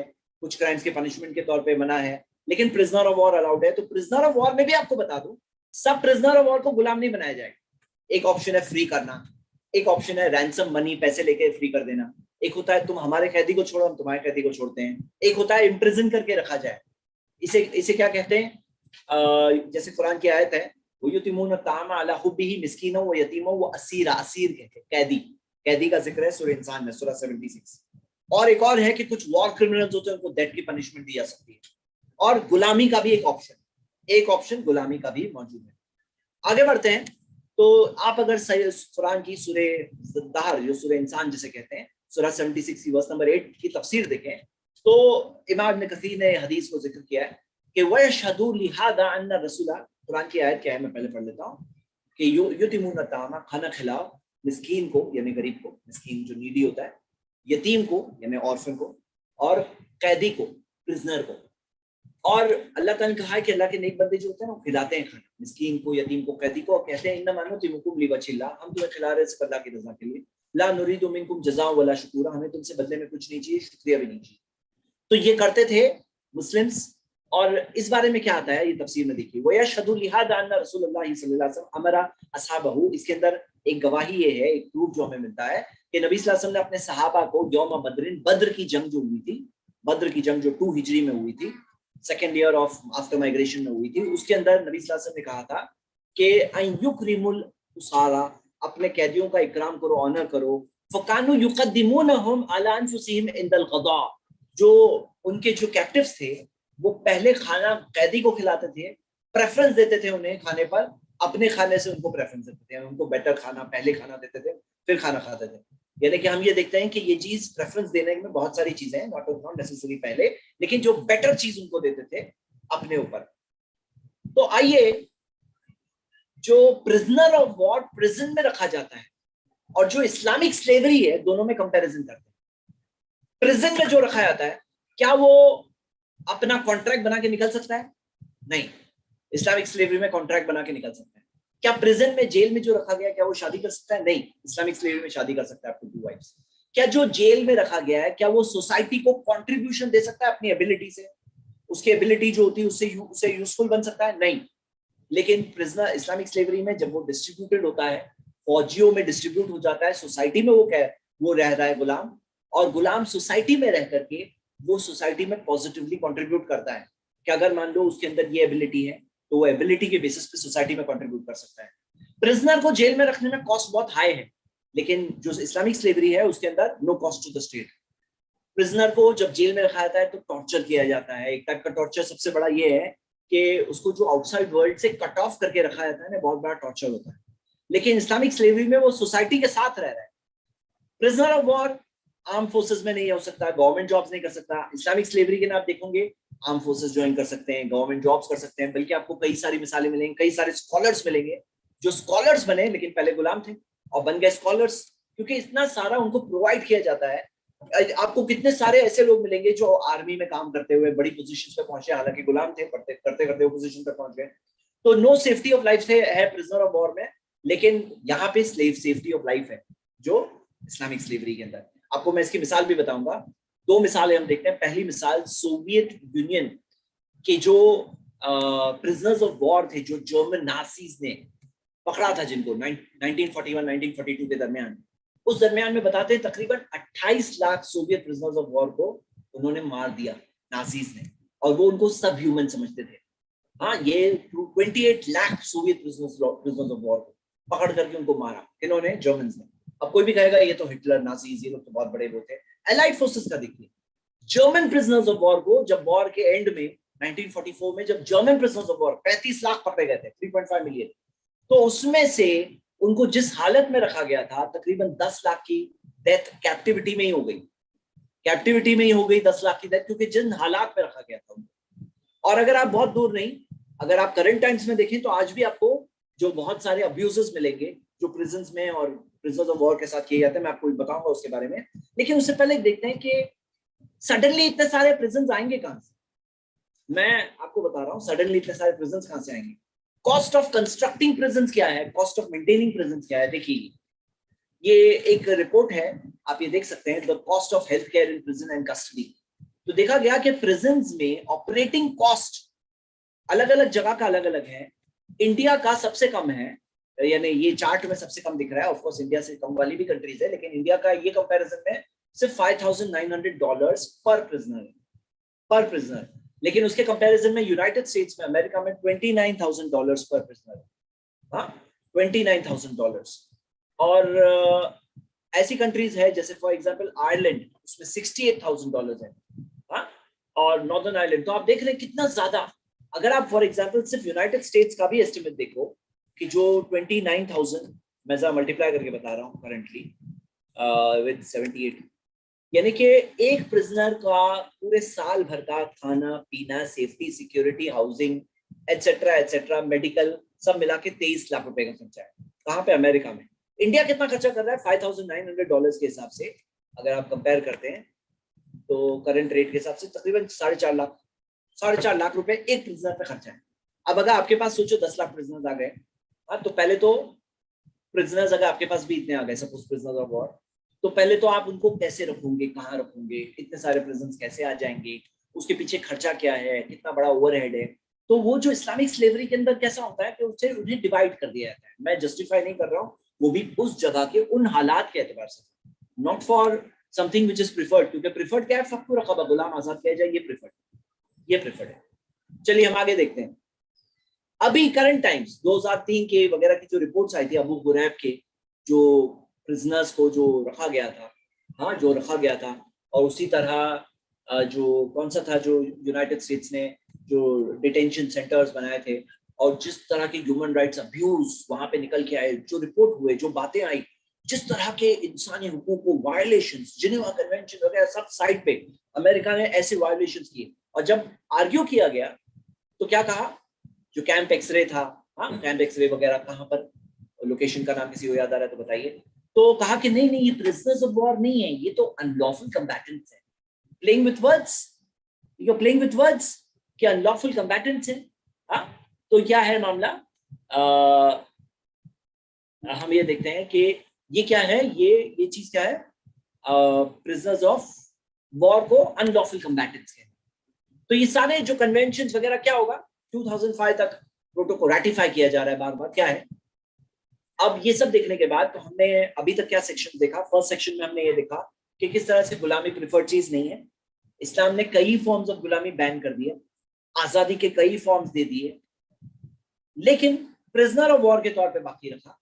और प्रिजनर ऑफ वॉर क्योंकि एक दोनों साइड्स का बायलैटरल चीज, प्रिजनर ऑफ वॉर बायलैटरल, ना फोर्स किया गया आपको प्रिजनर ऑफ वॉर बनाना है, ना फोर्स किया गया कि प्रिजनर ऑफ वॉर बैंड है। हालात और सिचुएशन के हिसाब से इस्लाम के जो मॉरल कोड है उसको गाइडेंस के रखते हुए, जिसके अंदर प्रिजनर को आजाद करो, इसको प्रेफरेंस दी गई है, तो ये कहा क्या कहा जाएगा, हालात के एतबार से फैसला होगा। ओके इंशाल्लाह।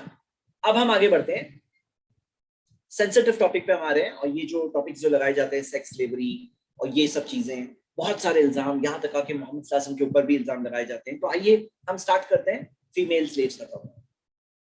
फीमेल स्लेव्स के ताल्लुक से स्टार्ट करने से पहले मैं आपको एक बात वाज़ेह कर दूं कि जो स्लेव्स की बात हुई वो सब फीमेल स्लेव्स की भी है, उसमें इंक्लूडेड है। तो मान लो कि कोई आजाद औरत को लेकर क्या ऐसे ही गुलाम बना देना है, नहीं है। कोई भी आजाद औरत को पकड़ कर गुलाम बनाया जा सकता है, नहीं बनाया जा सकता है। गरीबी की वजह से किसी को बनाया जा सकता है, नहीं बनाया जा सकता है। जो हो रहा है आज जो सेक्स स्लेवरी जो चल रही है, जो रियल, वो क्या है, वो तो हो रही है। मतलब जो लोग कहते हैं ना स्लेवरी बैंड है, तो पूरी तरह से टोटली बैंड नहीं है, टोटली बैंड नहीं है, सैडली होनी चाहिए। क्या कोई आजाद औरत को पकड़ के गुलाम बनाया जा सकता है? इस्लाम में नहीं बनाया जा सकता है। क्या डेट स्लेवरी, मतलब कर्जा लिया है अदा नहीं कर सकते, बनाया जा सकता है? नहीं बनाया जा सकता है।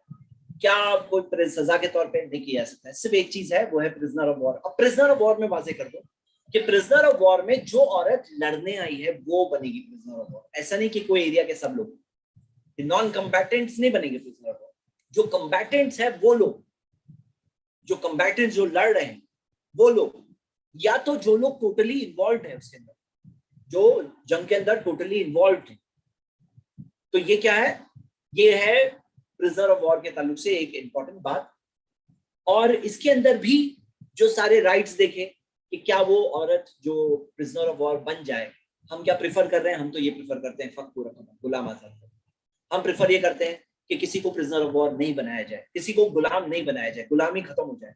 यही इस्लाम के प्रेफर्ड मॉरल्स है, और यही चीज बार बार है। इसीलिए तो ज़कात के फंड में से भी है, आम लोगों को कहा गया गुलाम को आजाद करो, गुनाह कर लिए कफारे में गुलाम को आजाद करो, एक गुड डीड है गुलाम को आजाद करो। मतलब बहुत सारे एक्सक्यूजेस है, मुकातब गुलाम, चलो कॉन्ट्रैक्ट बनाओ, आजाद हो जाओ, तरीके हैं बहुत सारे।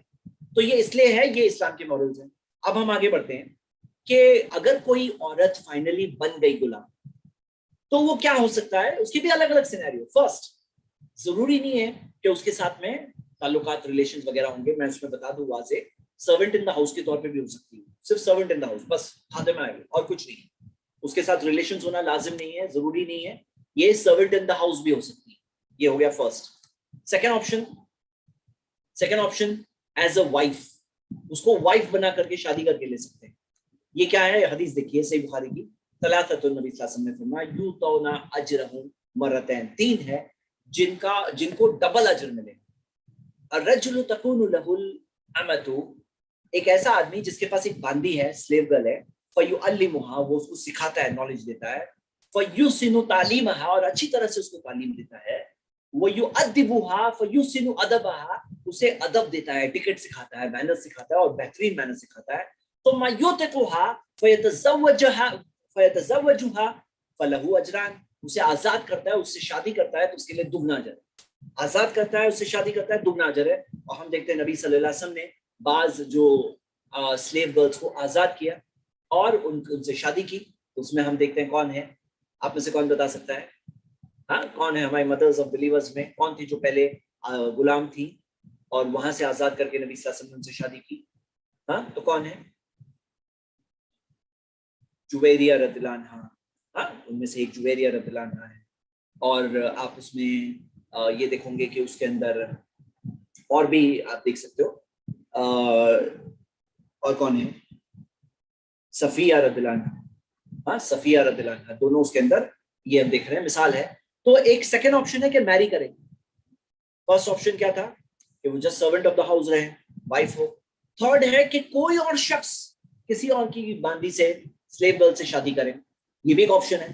तो जैसे फॉर एग्जांपल अल्लाह ताला ने सूरह निसा में सूरह 4:25 में फरमाया, वमन लम यस्तती मिनकुम तौलन, तुम में से जिनके पास इस्तिताअत नहीं है, अय्यन की हा मुहसनातिल मोमिनात, कि वो फ्री औरत से शादी करे, फमिम्मा मलकत ईमानुकुम, तो उसे चाहिए कि जो बांदी है ना, जो राइट हैंड पोजेस है, उनसे शादी करे। मिन फतयातिकुमुल मोमिनात, चाहे वो तुम्हारी जो जो वो हो, जो तुम मुसलमानों की जो जो मोमिना हो और बांदी है, उससे जाके शादी करो। वल्लाहु आलमु बीईमानिकुम, अल्लाह ताला तुम्हारे ईमान को जानता है, तुम्हारा ईमान क्या है। बादुकुम मिन बाज, तुम बाज एक दूसरे में से हो, मतलब तुम बिलीवर सब एक दूसरे में से हो, वो मोमिना है, तुम भी मोमिना हो, तो सब एक दूसरे में से है। फन की हुन्ना बिइज़्नि अहलिहिन्ना, उनके जो ओनर है उनकी जो इजाजत से शादी करो, इजाजत से शादी करो। वातुहुन्ना उजूरहुन्ना बिल मारूफ, उन्हें जो महर दो सही तरीके से, उनको महर दो सही तरीके से। मुहसनातिन, पाक दामन होनी चाहिए। गैर मुसाफिहातिन, गलत काम करने वाली, बेहयाई की काम करने वाली ना हो। वला मुत्तखिदातिन अक़दान, ना कुछ सीक्रेट तौर पे कुछ चीजें करने वाली औरत हो, मतलब कि वो पाक दामन है, तो तुम शादी कर सकते हो किससे? बांदी से। तो एक थर्ड ऑप्शन ये भी है। फर्स्ट ऑप्शन क्या था? Servant in the house, wife के तौर पर किसी और से हो। एक और ऑप्शन है जो है राइट हैंड्स पोजेस, यानी कि बांदी के तौर पर। अब आप देखिए कि ये चीज सामने वाले भी करेंगे। मुस्लिम फौज में से, अगर मुस्लिम फौज में से किसी को पकड़ लिए तो यहाँ पे बांदियां बनाएंगे, और मुस्लिम फौज भी टिट फॉर टैट मामला है। और ये चीज क्या है, कई सारी जंगों में एक तरह का डिटरेंट होती है, कई सारी सुलह में जरिया होती है। अगर उन्हें पता है ये मुस्लिम्स तो गुलाम नहीं बनाएंगे, तो फिर क्या है, वो लोग बनाएंगे, ये लोग नहीं बनाएंगे। तो फिर क्या होता है, एक टाइप का वॉर में बैलेंस टिल्ट हो जाता है। तो अगर कोई बांदी है तो उसके अंदर भी रूल्स है। नंबर वन कैसा है, ऐसा नहीं कि बांदी लिए और जैसे नौजुबिल्लाह जो वॉर क्राइम्स होते हैं उसके अंदर सिक्योरिटी जहां पे नहीं होती, वहां पे क्या होता है, औरतों का, जैसे कि लोग कहते हैं ये रेप है, ऐसा कहते हैं ये तो रेप है, यानी कि फोर्स किया जा रहा है उन पर। नहीं, इस्लाम में ऐसा नहीं है। नंबर वन तो 1 महीना गुजरने के बाद इस्तिब्राए रहम कहा जाता है, यानी कि उसे जो लिए है, जो तुम्हें मिली है बांदी, तो उसका 1 मंथ पहले गुजर जाएगा, ताकि अगर कोई प्रीवियस प्रेगनेंसी है वो पता चल जाए। अगर प्रेग्नेंट है तो तुम्हारे लिए हलाल नहीं है, तुम्हारे लिए अलाउड नहीं है। एक बार पहले इस्तिब्राए रहम होना चाहिए। नंबर 2, उसके लिए सेपरेट क्वार्टर्स प्रोवाइड करना चाहिए। और नंबर 3, उसके अंदर भी फोर्स नहीं किया जा सकता, क्योंकि इस्लाम के अंदर फोर्स करना मना है। क्योंकि आप सोचो, जब मारना अलाउड नहीं है, थप्पड़ मारना अलाउड नहीं है, अगर जाके कंप्लेन कर ले काजी के पास, तो क्या हो जाएगी, वो आजाद हो जाएगी ना, कि कहे मुझे मारा, फोर्स किया। तो फोर्स करने के अंदर जो लोग कहते हैं ना ये रेप है, हाँ ये तो रेप है, ये क्या है, अब ये फोर्स करना अलाउड नहीं है। अब एक टाइम मुद्दत होती है जब वो बांदी की जिंदगी गुजार रही है, और उसके अंदर अगर वाइफ के तौर पे क्वालिफाई हो गई है तो सर्वेंट के तौर पे, लेकिन ये भी एक ऑप्शन है जो हमें मिल रहा है। तो आइए हम लोग फेस टू फेस, ये जो सवाल उठाया जाता है ना, इसका मैं जवाब दे रहा हूँ। जो क्या है, रेप के अंदर तो फोर्स होता है, हार्म होता है, फिजिकल इंजरी होती है, लेकिन राइट हैंड पोजेस जो बांदी होती है उसको ना फोर्स करना, जो नुकसान पहुंचाना, ना मारना अलाउड नहीं। तो ये पहले तो फर्स्ट फर्क हो गया। चाइल्ड थ्रू रेप की लेजिटिमेसी नहीं होती। अगर कोई बच्चा पैदा हो गया रेप के बाद, तो उसकी क्या वो लीगल बच्चा होगा, वो लेजिटिमेट बच्चा होगा? नहीं होगा। प्रॉपर्टी राइट्स होंगे, विरासत में हक होगा? नहीं होगा। मेंटेनेंस राइट होंगे कि भाई बच्चे की मेंटेनेंस के खर्चे नहीं होंगे। लेकिन जो बांदी के बच्चे हैं वो परफेक्टली लीगल बच्चे होते हैं, फुल्ली लेजिटिमेट, हाँ पूरी तरह से लेजिटिमेट, और उनके मेंटेनेंस राइट्स, प्रॉपर्टी राइट्स, सब राइट्स होते हैं उनके। जो बांदी के जो बच्चे होते हैं उसको सब राइट्स मिलेंगे, पूरी तरह से लेजिटिमेट।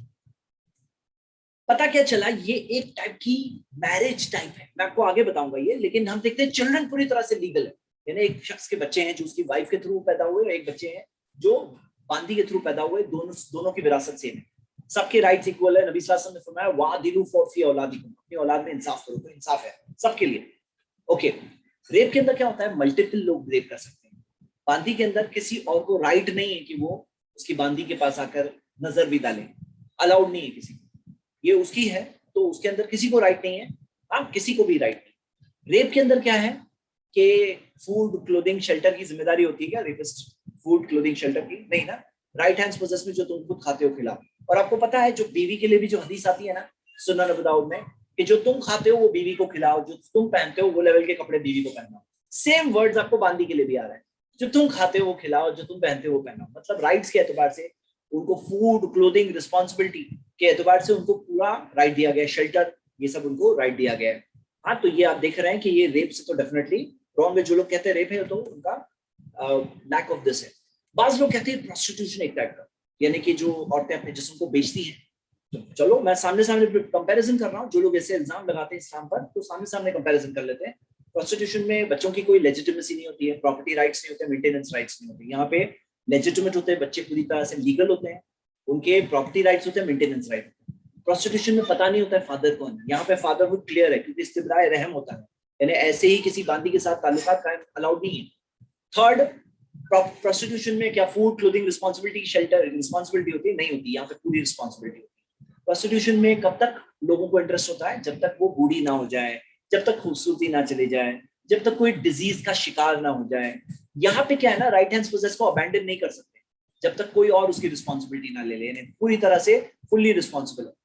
प्रोस्टिट्यूशन एक short term relationship, short term relationship है। बांदी जो होती है वो उसके अंदर कोई अपर लिमिट नहीं है रिलेशनशिप में, यानी कि ये रिलेशनशिप लाइफ टाइम कंटिन्यू हो सकती है और इसके अंदर एक हेल्दी लविंग नर्चरिंग रिलेशनशिप कायम हो सकती है। और प्रोस्टिट्यूशन में सोसाइटी में बेहयाई फैलाते हैं वो लोग, इमोरल ड्रेसेस पहनते हैं अपने कस्टमर्स को अट्रैक्ट करने के लिए। यहाँ पे क्या है ना, ये बांदी जो अपने मालिक की है उसको कोई गलत तरह से कोई बेहयाई नहीं फैलती है सोसाइटी में। और प्रोस्टिट्यूशन में होता ये कि नॉर्मली एक औरत को बहुत सारे लोग इस्तेमाल करके बहुत सारे लोग उसमें इन्वॉल्व हो जाते हैं। लेकिन राइट हैंड्स पोजेस में ओनरशिप कैन चेंज, जैसे मैरिज के बाद भी डिवोर्स हो सकता है ना, तो यहाँ पे भी एक सेपरेशन का एक तरीका है, लेकिन कोई अपर लिमिट नहीं है। साथ में रह रहे हैं, अगर मान लो किसी की नई रिलेशनशिप हो तो फिर उसके अंदर चेंज हो सकते हैं, लेकिन फिर भी एक लिमिटेड नंबर, क्योंकि इसमें कोई अपर लिमिट नहीं है, टाइम लिमिट नहीं है, ये टाइम लिमिट इसके अंदर नहीं होती। अच्छा, अगर हम लोग एक और कंपैरिजन कर लेते हैं कि जो लोग आज बेहयाई की जिंदगी जीते हैं, मतलब without marriage, extra marital affairs, अगर उनसे कंपैरिजन करते हैं तो वहां पे भी बच्चों की लेजिटिमेसी नहीं है, प्रॉपर्टी राइट्स नहीं, मेंटेनेंस राइट्स नहीं। यहाँ पे है, वहां पे भी क्लैरिटी है भाई फादर कौन है, यहाँ पे क्लैरिटी फादर कौन है। वहां पे भी रिस्पॉन्सिबिलिटी नहीं है, फूड क्लोथिंग शेल्टर यहाँ पे रिस्पॉन्सिबिलिटी है। वहां पे भी लोग जब छोड़ देते हैं, उम्र बढ़ जाती है, ब्यूटी चले जाती है, तो लोगों को इंटरेस्ट नहीं होता है, फिर अकेली जिंदगी काटो। यहाँ पे नहीं छोड़ा जा सकता। यहाँ पे ये भी वो भी शॉर्ट टर्म रिलेशनशिप्स होते हैं, यहाँ पे भी अपर लिमिट नहीं है। आप देखोगे कि राइट हैंड्स पोजेस तीनों से, जो लोग रेप से कंपेयर करते हैं वो भी रॉन्ग, जो प्रोस्टिट्यूशन से कंपेयर करते हैं तो कोई सवाल ही नहीं है। यहाँ तक कि जो आजाद औरतें आज की जो रॉन्ग रिलेशनशिप्स में जिंदगी गुजारती है, उससे भी फार हायर स्टेटस किसका होता है? ये बांदी का होता है। और मैरिज से भी कंपैरिजन करते हैं, मैरिज से कहां स्टैंड होती है? तो मैरिज के अंदर भी बीवी को फोर्स करना, नुकसान पहुंचाना, इस्लाम में बीवी को भी मारना, मारने के अंदर आपको पता है कि जो रूलिंग है कि मारना जो है, नबी सल्लल्लाहु अलैहि वसल्लम ने कहा लैसू बिखियारिकुम, वो तुम में अच्छे लोग नहीं है। और जो एक हद तक थोड़ा सा अलाउड है वो भी एक ऐसा मिसवाक के जरिए ऐसा होता है, जैसे कि मारना, उसको मारना नहीं कहेंगे क्योंकि मिसवाक, छोटी सी मिसवाक से कोई कितना क्या कर सकता है। उसमें असल चीज है एक डिसिप्लिन करना, क्योंकि एक अथॉरिटी अल्लाह ने हस्बैंड को दी है। लेकिन जनरल मारना, बैशिंग अप करना, कि हस्बैंड वाइफ पे गुस्सा उतारना, वो नहीं अलाउड है। लेकिन राइट हैंड पोजेस, उसको भी मारना अलाउड नहीं है, उसको भी फोर्सिंग अलाउड नहीं है। लेजिटिमेट बच्चे, लेजिटिमेट यहाँ भी वहां भी। फूड क्लोथिंग शेल्टर की रिस्पॉन्सिबिलिटी यहाँ भी वहां भी।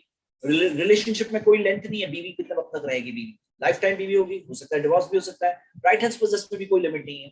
मैरिज के अंदर मॉडेस्टी का ख्याल है, यहाँ पे भी मॉडेस्टी का ख्याल है, सेम है, लेकिन फर्क क्या है मैं बता देता हूँ। मैरिज में स्टार्ट होती है निकाह के बाद महर देने से, यहाँ पे परचेस करने से, या तो जो वॉर ब्यूटी है, जो वॉर ब्यूटी जो तकसीम होती है उसके अंदर जो सोल्जर्स में डिवाइड होगी तो राइट हैंड पोजेस वहां मिले, ये एक तरीका है।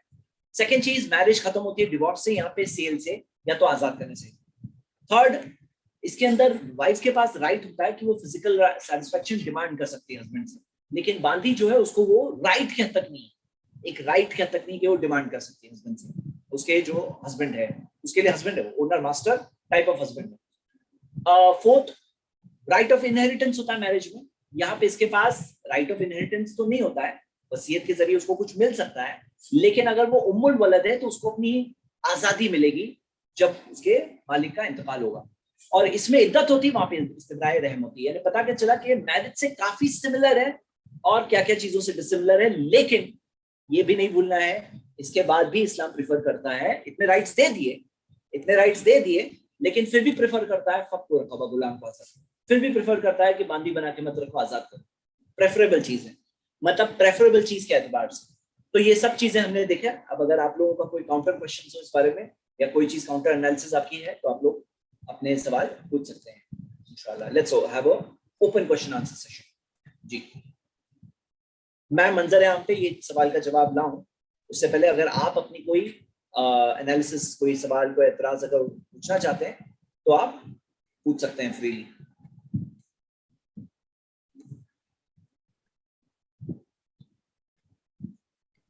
जी, जो लोग हाथ उठा रहे हैं मैं उनको ऑप्शन दे रहा हूं, आपको सिर्फ अपने आप को अनम्यूट करना है। जी,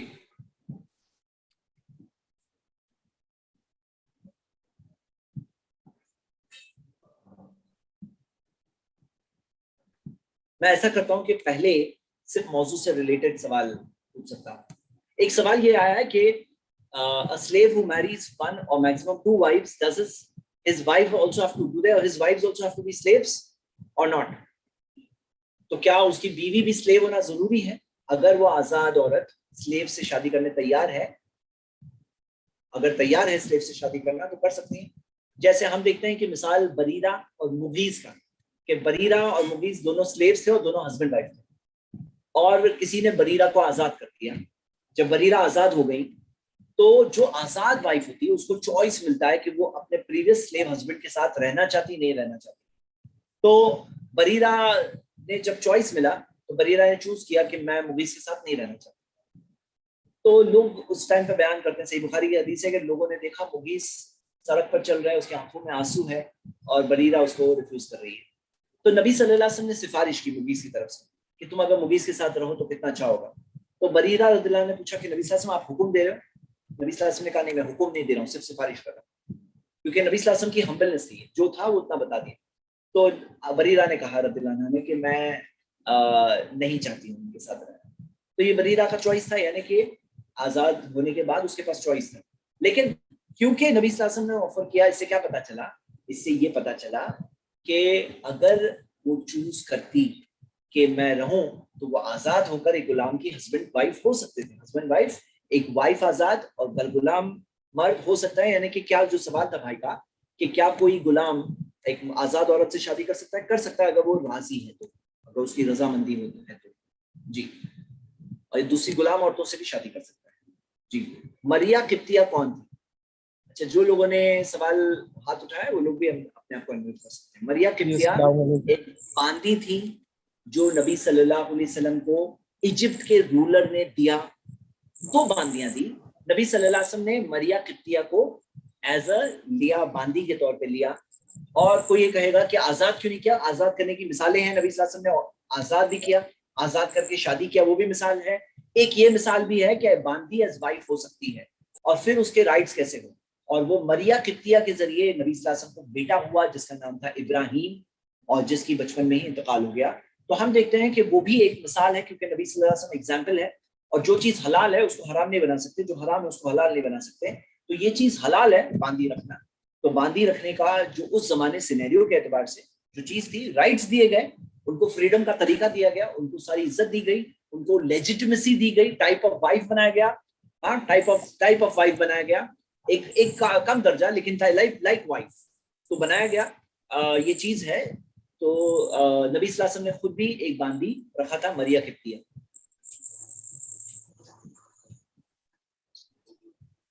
ओके, यस,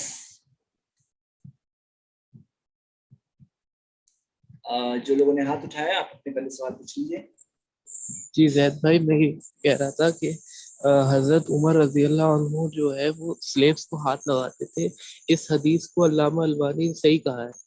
तो वो बात कौन, लोगों किसके ने, बारे में? इब्न उमर, अब्दुल्लाह इब्न उमर। जी जी, तो इस हदीस को अल्लामा अलबानी ने सही कहा है। ये बात बहुत हदीस उछल के के आ रही है। वर्ड्स पढ़ना होगा। जी, हाँ, स्लेव मुझे पूरी अपनी खुद की स्लेव को ना? जी जी, मतलब वो हाँ हाथ लगा के तब खरीदते थे, हाँ हाँ। ये है उसमें। तो इसे अल्लामा अलबानी ने सही कहा है, तो ये बात उठाई जा रही है बहुत ज्यादा नेट पे। मुझे हदीस जो है ना कॉपी पेस्ट करके पर्सनल चैट में यहाँ भेजो, मैं उसको देख के बताऊंगा, उसके बगैर नहीं बता सकता। लेकिन मैं ये मेरे लिए क्वेश्चन रहेगा जिसको मैं चेक करूंगा इंशाल्लाह। जी जी, क्योंकि इसमें बहुत सारी चीजें आउट ऑफ कॉन्टेक्स्ट होती है, कोई और चीज कही जाती है, कहीं और फिट की जाती है। जी पूरी बात सामने होगी तो होगा। जी जी। और मैं कह रहा था कुछ लोग जरा मुझे परेशान कर रहे हैं, आप ध्यान रखिएगा। सॉरी, फिर से बोलिए, क्या बोल रहे हैं आप? मैं कह रहा हूँ कुछ लोग परेशान कर रहे हैं, आप ध्यान रखिएगा। अच्छा अच्छा, नहीं परेशान कोई नहीं होना चाहिए। ओके चलिए नेक्स्ट। स्लेव गर्ल से एक सवाल है, स्लेव गर्ल से निकाह करना होगा या नहीं? बिना निकाह के ये बच्चे को विरासत कैसे मिलेगी? जी हाँ, देखिए एक चीज है जो एक कॉन्ट्रैक्ट है, स्लेव खरीदना ये कॉन्ट्रैक्ट है। जैसे निकाह एक कॉन्ट्रैक्ट है ना, आपने स्लेव को खरीदा, वो एक कॉन्ट्रैक्ट हुआ। निकाह में मेहर देना होता है, यहाँ पे पेमेंट करना होता है स्लेव का, या तो स्लेव आपको मिली तो निकाह भी कर सकते हैं। जैसे मैंने आपको ऑप्शन बताया कि जो कोई निकाह करे उसके लिए डबल अजर, नबी सल्लल्लाहु अलैहि वसल्लम ने बताया, अच्छी तालीम दे, तरबियत दे और उनको उससे निकाह करे तो डबल अजर मिलेगा, बेटर है। लेकिन अगर ऐसे भी इस्तिब्राए रहम, जो 1 महीना गुजरेगा रहम उसकी, जो जैसे निकाह के तलाक के बाद में क्या होता है, इद्दत होती है ना, यहाँ पे इस्तिब्राए रहम होता है, वन वन एक हैज गुजरने तक। एक बार वो हो गया उसके बाद में वो जायज है, उसके जरिए जो बच्चे पैदा होते हैं वो बाकी बच्चों के भाई बहन हुए, जो आपके बाकी बच्चों के भाई बहन हैं। ओके, लेकिन हमें समझना है कि आज जो स्लेवरी का सिस्टम नहीं है दुनिया में, तो हम हैप्पी है उस बारे में। क्यों? क्योंकि अभी इतना पैसा खर्च करके गुलाम को आजाद करना नहीं पड़ेगा, ऑलरेडी गुलाम सिस्टम नहीं है। अच्छी चीज है अल्हम्दुलिल्लाह, हम तो प्रेफर ही करते हैं चीज को। हाँ, हम तो इस चीज को प्रेफर करते हैं, हमारे प्रेफर्ड चीजों में से है ये। जी नेक्स्ट। नॉन मुस्लिम स्लेव्स रख सकते हैं, और अगर उनके लिए क्या रूल्स हैं? एक ये ब्रैकेट में लिखा है काम वाली बाई। देखिए काम वाली बाई जो यहाँ आज है वो आजाद औरत है, वो कोई स्लेव नहीं है। ओके, तो उसको इस तरह से नहीं, लेकिन मैं समझ रहा हूँ इनका कहने का सवाल ये है कि नॉन मुस्लिम स्लेव को एज अ काम वाली बाई रख सकते हैं। देखिए नॉन मुस्लिम स्लेव को सब चीज में रख सकते हैं, हाँ निकाह नहीं कर सकते। निकाह करने में उसके लिए मुस्लिम या अहले किताब में से होना लाजिम है निकाह करने के लिए। और उसके अंदर एक और चीज है कि कोई और भी निकाह करे तो निकाह करने के लिए तो उसको इसमें से होना लाजिम है, मुस्लिम में से। लेकिन नॉन मुस्लिम स्लेव रख सकते हैं, वो स्लेव जायज है, स्लेव गर्ल जायज है, अगर वो नॉन मुस्लिम हो तो भी जायज है, क्योंकि उसके राइट्स कम हैं, उसके राइट्स कम हैं। और जो नॉन मुस्लिम होने की वजह से उसका फितना और जो गलत तरबियत, गलत मैसेज, गलत तालीम देना, उसके चांसेस कम हो जाएंगे इस वजह से। जी अस्सलाम वालेकुम रहमतुल्लाहि व वालेकुम बरकातुहू। सलाम रहमतुल्लाहि व बरकातुहू। जैद भाई, मुझे ये पूछना था कि जो 24 आवर्स वाले मीट का सिस्टम है अभी, फिर तो से वो बोलो, फिर से बताओ तालिबान, फिर से बोलिए, जो क्लियरली जी बोलिए। जी जी जी जी जो 24 आवर्स वाले मीट का सिस्टम है अभी, जो घर पे रखते हैं, तो क्या वो गुलाम में काउंट होगा बिल्कुल कि? नहीं होगी, कैसे? वो तो आजाद औरत को गुलाम बनाना कितना बड़ा गुनाह है, अल्लाह खुद कंप्लेन करेगा उनके खिलाफ, जी जो आजाद औरत को गुलाम बनाएंगे। तो ये बाज लोगों के पता नहीं रॉन्ग उनके ख्याल और थिंकिंग है बस, और कुछ नहीं, इसकी हकीकत इस्लाम में कुछ हराम है। क्योंकि वो बोलते हैं कि 24 आवर्स मीट जो रखते हैं उनको रोटी, कपड़ा और शेल्टर सब हम देते हैं। आप तो देखो कि आजाद शख्स को गुलाम बनाना अलाउड है? जी नहीं, नहीं है ना, वो आजाद औरत है ना, 24 आवर्स मेड बिल्कुल बनने से पहले बिल्कुल आजाद है ना, वो अभी भी आजादी है। हाँ, जी जी। तो वो गुलाम नहीं है, वो गुलाम अच्छा, नहीं है। जी जी, बिल्कुल गुलाम नहीं है, ऐसे चीज सोचना भी जायज नहीं है। ये कुछ लोग हैं जो शैतान उनको जी गलत चीज जी की जी, तरफ ले जाता है ऐसी चीजों के जरिए। जज़ाकल्लाह और खैर। गलत चीज आदमी कहीं निकालना चाहता है ना, तो सबसे पाक चीज में भी गलत चीज निकालेगा। हाँ जी, मैरिज एक जैसे पाक रिश्ता है, उसमें भी कुछ गलत चीजें हो सकती है। ठीक है, तो ऐसे ओके, स्लेव को दूसरे किसी ने खरीदा तो उसके बच्चे को कौन संभालेगा फ्रॉम फर्स्ट ओनर?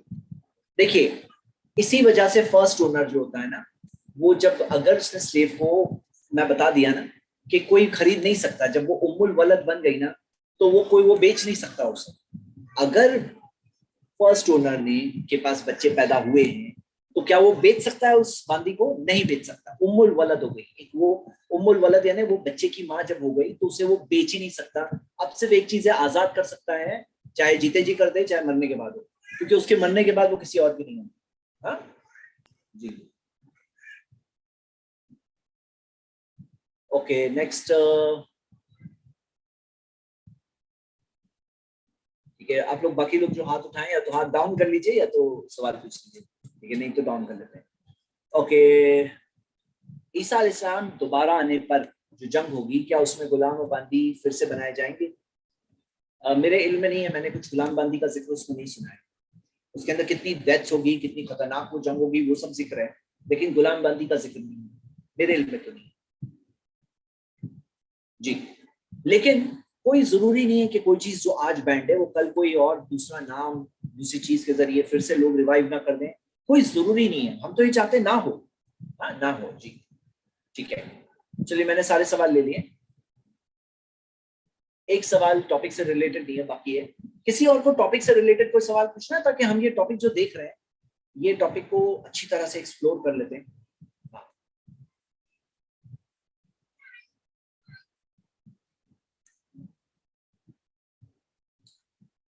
जी, अच्छा, मैं आपसे फीडबैक चाह रहा हूँ कि how convincing was this answer, ये आंसर कितना कन्विंसिंग आपको लगा, या क्या कोई है जो कहे कि ओके कन्विंसिंग नॉट कन्विंसिंग, जो भी है।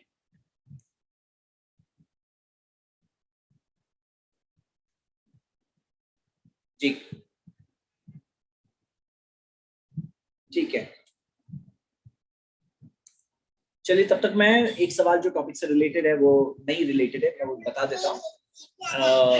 बेटी 10.5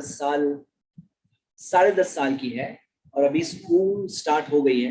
अल्हम्दुलिल्लाह जैसे ही वो 10 साल की हुई उसने फुल हिजाब शुरू कर दिया, लेकिन अभी स्कूल में उसके फ्रेंड्स और क्लासमेट उसका मजाक उड़ाते हैं। वो मुझे कहती है कि कोई शरिया के हिसाब से जवाब दो मुझे, ताकि मैं उनको समझाऊं। जी, तो हिजाब का मेरा आंसर है जो मैंने कवर किया है। अगर आप मेरी पिछली सीरीज देखो तो उसके अंदर आप हिजाब के आंसर को देख सकते हैं इंशाल्लाह। हाँ जी, और हिजाब का आंसर आप वहां से देखकर उनको बोल सकते हैं। लेकिन मैं उस बच्ची से यही कहूंगा कि आपका फेथ है अल्लाह पर, और दावत में सबसे पहले दावत दो बिलीफ इन गॉड की। मतलब आपका फर्स्ट आंसर ये होना चाहिए कि हमारा ये मानना है कि हमारा क्रिएटर बेटर जानता है हमसे बेटर हमारे लिए क्या अच्छा है क्या बुरा है हमारा बनाने वाला जानता है। तुम्हारा क्या कहना है? ये फर्स्ट सवाल है। आप ये सवाल क्यों पूछ रहे हैं? क्योंकि ये विजडम है कि क्यों हिजाब हम करते हैं, इसके अंदर ये विजडम हम देखते हैं कि है। तो इससे तौहीद का टॉपिक ओपन होता है, वन गॉड का टॉपिक, लाइफ आफ्टर डेथ का टॉपिक फिर ओपन करिए, इस्लाम के बारे में बेसिक बात बताइए, सिर्फ हिजाब के बारे में बात मत करिए, बात करिए किस चीज के ताल्लुक से बात करिए, बात करिए जी, बात करिए इस्लाम का बेसिक इंट्रोडक्शन, क्योंकि ये सबसे स्ट्रॉन्ग बात है। अगर कोई सिर्फ हिजाब की इंपॉर्टेंस समझ भी गए लेकिन तौहीद नहीं समझे तो बहुत फायदा नहीं है। याद रखिए कि सबसे इफेक्टिव दावत वो है जब आप बताओ कि ला इलाहा इल्लल्लाह की दावत। जी, अस्सलाम वालेकुम। वालेकुम सलाम रहमतुल्लाह। मुझे ये पूछना था कि सैकुल के पारे की जब मैंने तफसीर पढ़ी तो उसमें अल्लाह ताला ने किबले का रुख बैतुल मक़दस से चेंज करके दूसरी साइड किया। तो पहले उसमें ना काफिरों ने मुश्रिकों ने बहुत सारे कमेंट्स किए, तो अल्लाह ताला ने उनका जवाब दिया, और उनके जवाब में एक ये भी था कि बैतुल मक़दस तो पहले से था ही नहीं मुसलमानों का किबला, तो मुसलमानों का बीच में कब बना फिर ये? नहीं, बैतुल मक़दस जो है वो आंसर, ये आंसर जो आप जिक्र कर रहे हैं ना, ये कुरान की आयतों में नहीं दिया है कि बैतुल मक़दस पहले से था ही नहीं, ये नहीं दिया है उसमें। जी, तो कब बना?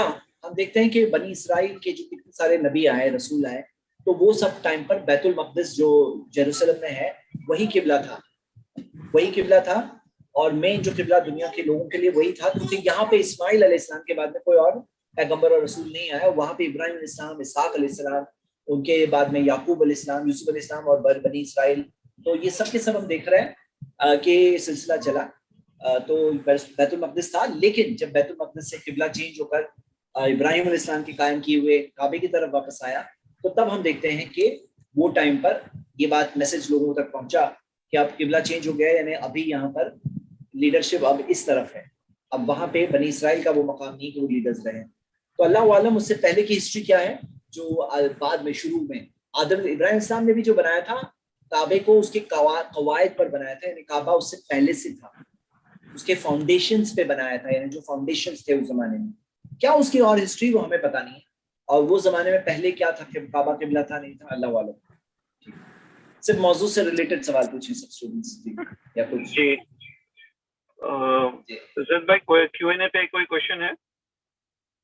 आई थिंक मैंने कवर तो कर लिया था।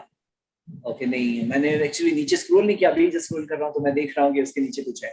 लोगों को कैसे कन्विंस करें कि नमाज आदमी और औरत की अलग नहीं है, नहीं टॉपिक से रिलेटेड नहीं है ना, तो मैं इससे फोकस आज नहीं करता हूँ। क्या एक क्वेश्चन है उस्ताद, ये स्लेव का रूल बहुत मैनर्स में भी लेकिन प्रैक्टिकल नहीं है। क्या चीज? सॉरी, स्लेव का जो रूल है ये प्रैक्टिकल नहीं है।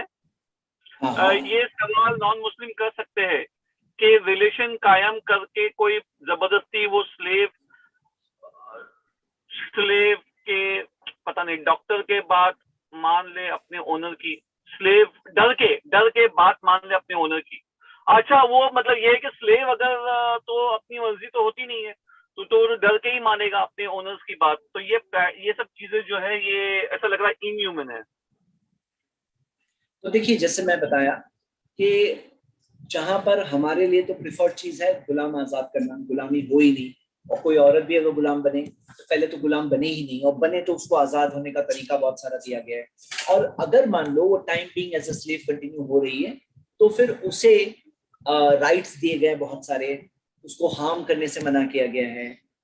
अब उसके अंदर हम देखते हैं उसके साथ साथ में कई चीजें हो सकती है, या तो उसका मास्टर उसको सिर्फ एज अ हाउस मेड रखेगा, या हो सकता है उससे मैरिज करेगा, या हो सकता है कोई और उससे मैरिज करेगा, और हो सकता है वो राइट हैंड पोजेस के तौर पर रहेगी।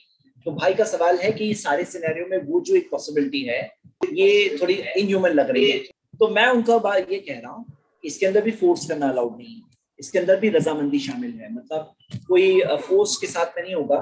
तो हालात होते हैं, सिचुएशन होती है, वो औरत हो सकता है कभी कंसेंट करे ना करे, तो उसके साथ फोर्स नहीं किया जाएगा, जैसे कि हमें मिलता है अल्लाह वाला। And she can always report ना, she can report to the qazi. और आपको पता है कि ऐसी चीजें हैं जिससे कि एक रॉन्ग चीज हो तो वो उसके लिए डायरेक्ट आजादी होगी उसके अंदर, ऐसी भी चीजें हैं। और फाइनली ये दोनों साइड की आर्मीज के टर्म्स हैं आपस में, कि एक साइड खुद यूनिलैटरली नहीं डिक्लेयर कर सकती कि ये जो प्रिवेलेंस सिस्टम है हम इससे आउट हो रहे हैं, ऑप्ट आउट हो रहे हैं। तो फिर क्या हो रहा है, वो साइड के मोरल बूस्ट हो जाएगा। वो साइड के लिए क्या होगा कि उनको पता है कि ये मुस्लिम्स जो है इनके लिए डिसएडवांटेज है, मुस्लिम्स के लिए कई सिचुएशंस में बहुत सारी इसमें डिफिकल्टीज पैदा होगी। तो ये एक यूनिलैटरली ये चीज नहीं लाई जा सकती, ये एक जॉइंट मसला है इंशाल्लाह। ठीक है, अच्छी बात है। तो मैं आज फिर हम यही इंशाल्लाह खत्म करता हूँ। ओके, एक क्वेश्चन आया है, दुबई में हमारे भाई कभी बच्ची की देख रेख के लिए इंडोनेशियन गुलाम को साल के लिए रखते हैं, तो क्या ऐसा ही है? वो इंडोनेशियन गुलाम नहीं होगा, हाँ वो इंसान नहीं होगा, नॉर्मल। और मैं बताया ना, आज भी ह्यूमन स्लेवरी एग्जिस्ट होती है रॉन्ग फॉर्म में, लेकिन वो इस्लाम के लिए, इस्लामिक की वो नहीं है, वो जंग से बनी है कैदी, तो ही वो हुई। और जंग कौन सी हो रही है इंडोनेशिया में, और कौन कैदी बना रहा है? वो मुस्लिम को तो बिल्कुल नहीं बना सकता। तो ये सारी चीजें हैं उसके अंदर, तो ये कैदी नहीं है जी। मेरा एक सवाल है ठीक। As you said in the lecture that prisoners are also one kind of slavery today, and there are many other forms of slavery. Yes. So how can we prove this and the Muslim Ummah? What steps we can do to stop this form of slavery as per Islam? देखिए, जहाँ पे Muslims की governments है वहाँ पे उनको सारे forms of slavery को बैन करने की पूरी कोशिश करना चाहिए। सारे फॉर्म्स, जैसे हम देखते हैं कि जो बॉन्डेड लेबर होते हैं, या जैसे मिसाल के तौर पर हम देखते हैं कि जो मिसाल के तौर पे हम देखते हैं कि औरतों को जिस तरह से किडनैप करके बनाया जाता है। और आप जानते हैं कि कोई दूर नहीं, यानी शहर की बहुत सैड हकीकत है कि ऐसी चीज आज भी एग्जिस्ट हो रही है जहाँ पे फोर्स करके औरतों को इस टाइप की स्लेवरी में रखा जा रहा है, कुछ औरतों को। हाँ, तो ये चीज से कैसे कोई मुस्लिम गवर्नमेंट को, बिल्कुल जिसके पास पावर हो वो ऐसी चीज को होने ना दे, एनी फॉर्म में ना होने दे, ये होनी चाहिए। हाँ जी, चलिए तो इसी के साथ हम खत्म करते हैं आज की क्लास। आपने हाउसमेड का कवर किए क्या? हाँ, कवर कर लिया मैंने, कवर कर लिया। ओके, ठीक है। ओके, हाँ, कल मिलेंगे फिर इंशाल्लाह अगले टॉपिक के साथ। सुभानक अल्लाहुम्मा व बिहम्दिका व अशहदु अन ला इलाहा इल्ला अंता अस्तगफिरुका व अतूबु इलैक। जज़ाकल्लाह खैर। वालेकुम सलाम रहमतुल्लाहि व बरकातहू। मेरे भाई और बहनों, डेफिनेटली आज का टॉपिक अमेजिंग टॉपिक, बहुत सारे क्वेश्चंस हो गए आपके भी दिमाग में आज के टॉपिक से रिलेटेड। तो मैं आपको बताता चलूं कि राइट नाउ कल हम इंशाल्लाह जरूर मिले।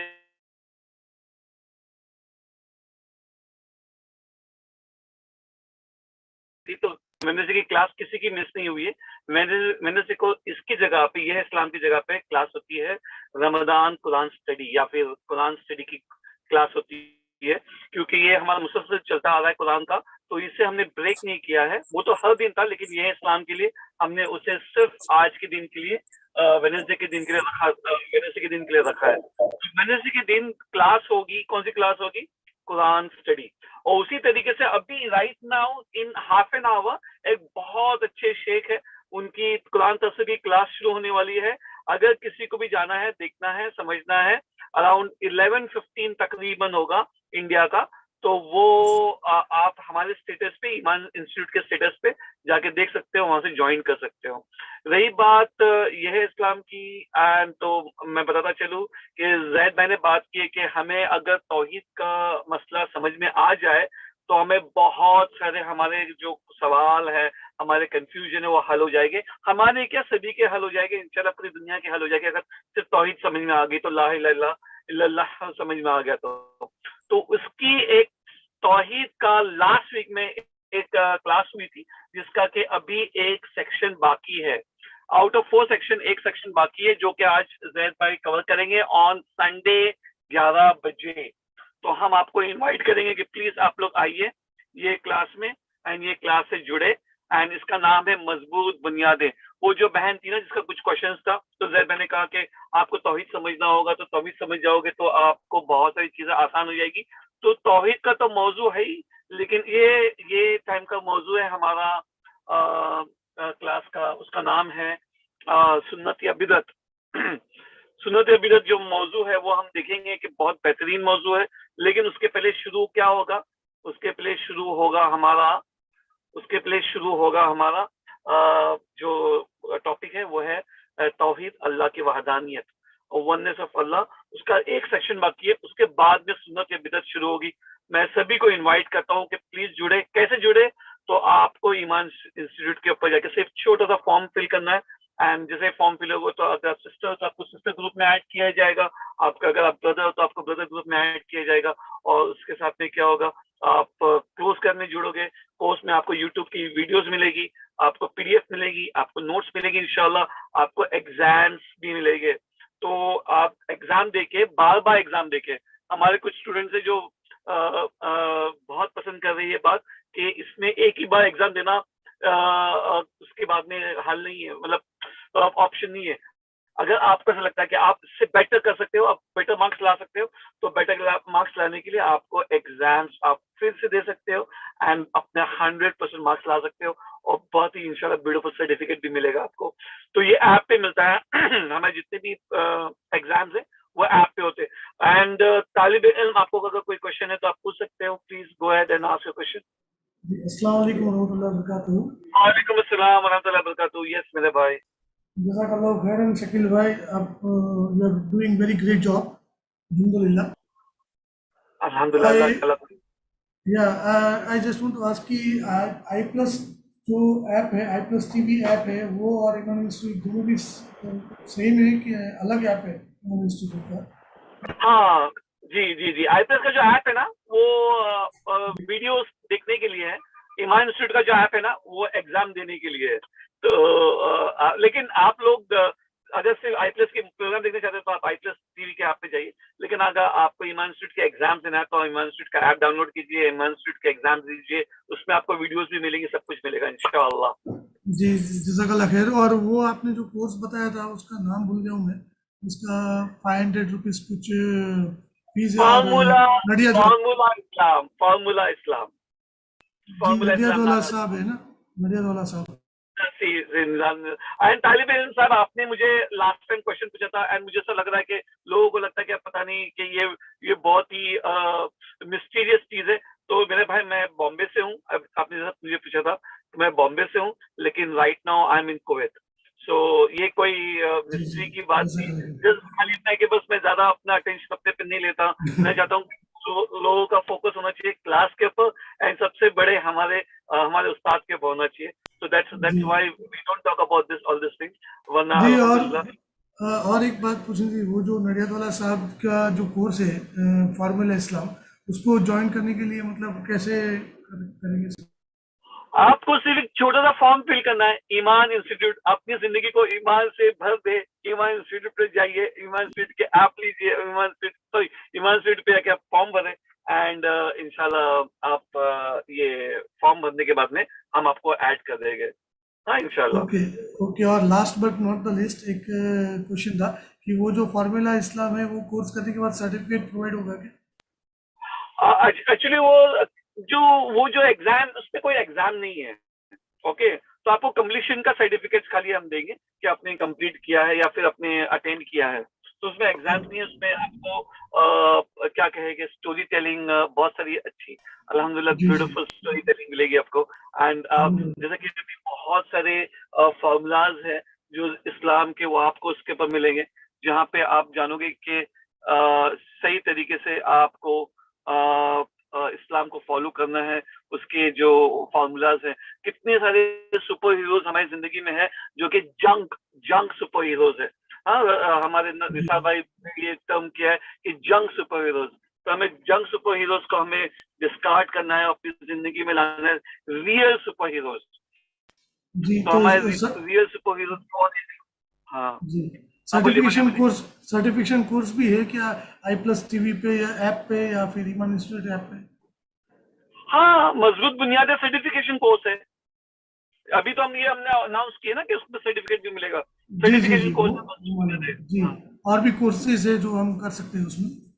यस यस, ऑब्वियसली ऑब्वियसली कर सकते हैं, बहुत सारे कोर्सेज है। तालिब इल्म साहब, हम तो हमेशा हर बार बोलते ही रहते हैं कि उसमें इतने बढ़िया बढ़िया कोर्सेज है जो कि हमारी ऑलरेडी लास्ट ईयर हो चुके हैं। आप लोग वो अटेंड कर सकते हो और बहुत ही ब्यूटीफुली, बहुत अच्छे से कर सकते हो। जूम की बात अलग है, जूम पे अगर आप करोगे तो जूम पे एक अलग तरीके का एक अट्रैक्शन है, लेकिन डेफिनेटली बहुत सारे कोर्सेज हमारे ऐसे जो कि आप डायरेक्टली ऐप से कर सकते हो, जहाँ पे आपको वीडियोस मिलेंगे, आपको क्लास के, और आपको क्लास के पावर पॉइंट्स मिलेंगे, और एग्जाम्स मिलेंगे, सर्टिफिकेट्स मिलेंगे। जैसे कि खूबसूरत रमदान का कोर्स है, दावत दिल से कोर्स है, यस अल्लाह है ये वर्कशॉप है, कुरान एक मौजूजा ये वर्कशॉप है, औज़ुबिल्लाहि मिनश शैतानिर रजीम, हदीस का वर्कशॉप है, वो आप कर सकते हो। जी और बेहतरीन बेहतरीन कोर्सेज ये सब जो है, ये आप लोगों के लिए रखे गए। Do it at your own pace, I love to do it, लेकिन मुझे क्या जूम में आके आप लोगों से मिलना अच्छा लगता है, वरना मैं वो कोर्स वहीं कर दिया होता। जी और वो कोर्स ऐसे है कि जूम पे आपको एक बहुत बेहतरीन चीज क्या होती है पता है? आप जूम में ना, आप ना फास्ट फॉरवर्ड करके आप देख सकते हो, है ना? आप फास्ट जी फॉरवर्ड करके ना फास्ट हाई स्पीड में सुन सकते हो। तो जब आप हाई स्पीड में सुनोगे तो क्या होगा, उससे फायदा ये होगा कि आप बहुत ही अच्छे से, बहुत लंबी क्लास आप बहुत ही जल्दी से शॉर्ट में आप समझ सकते हो। हाँ इंशाल्लाह। जी अभी अब जी जी सॉरी, हमारा एक या हमारे भी उस्ताद है, उनके कोर्स के लिए जा रहे हैं, और उसके पहले ईशा है। तो इंशाल्लाह हम दुआ करेंगे कि आप लोग ऐसी तरीके से इनके रास्ते से जुड़े रहे, एंड आमीन। रास्ता सभी के लिए इंशाल्लाह अल्लाह ताला सुभान बहुत ताला बहुत शुक्रिया, आसान। बहुत आमीन या बहुत रब। शुक्रिया, जज़ाकल्लाहु खैरन। अल्लाह ताला आपको जज़ाए खैर अता। आमीन। अच्छा, बाय द वे, हमें ना बहुत छोटी सी जगह पे गाड़ी चला रहे हैं, तो डोंट वरी कि कोई कहेगा कि भाई शकील भाई से ये सीखना चाहिए, शकील भाई से जरा भी नहीं सीखना चाहिए। हमें पता है कि हम ये बहुत यहाँ जाने के लिए, तो बस और कुछ नहीं है। वरना आप लोग प्लीज कभी भी ऐसा ना करें। एंड हमारा सीट बेल्ट नहीं था, आई एम सो सॉरी। तो मिलते हैं जी जी इंशाल्लाह क्लास के बाद, कल मिलते हैं इंशाल्लाह 9:30 बजे। एंड इसी के साथ में सुबहानक अल्लाहुम्मा बिहम्दिक अशहदु अन ला इलाहा इल्ला अंता अस्तगफिरुका व अतूबु इलैक। अस्सलामु अलैकुम।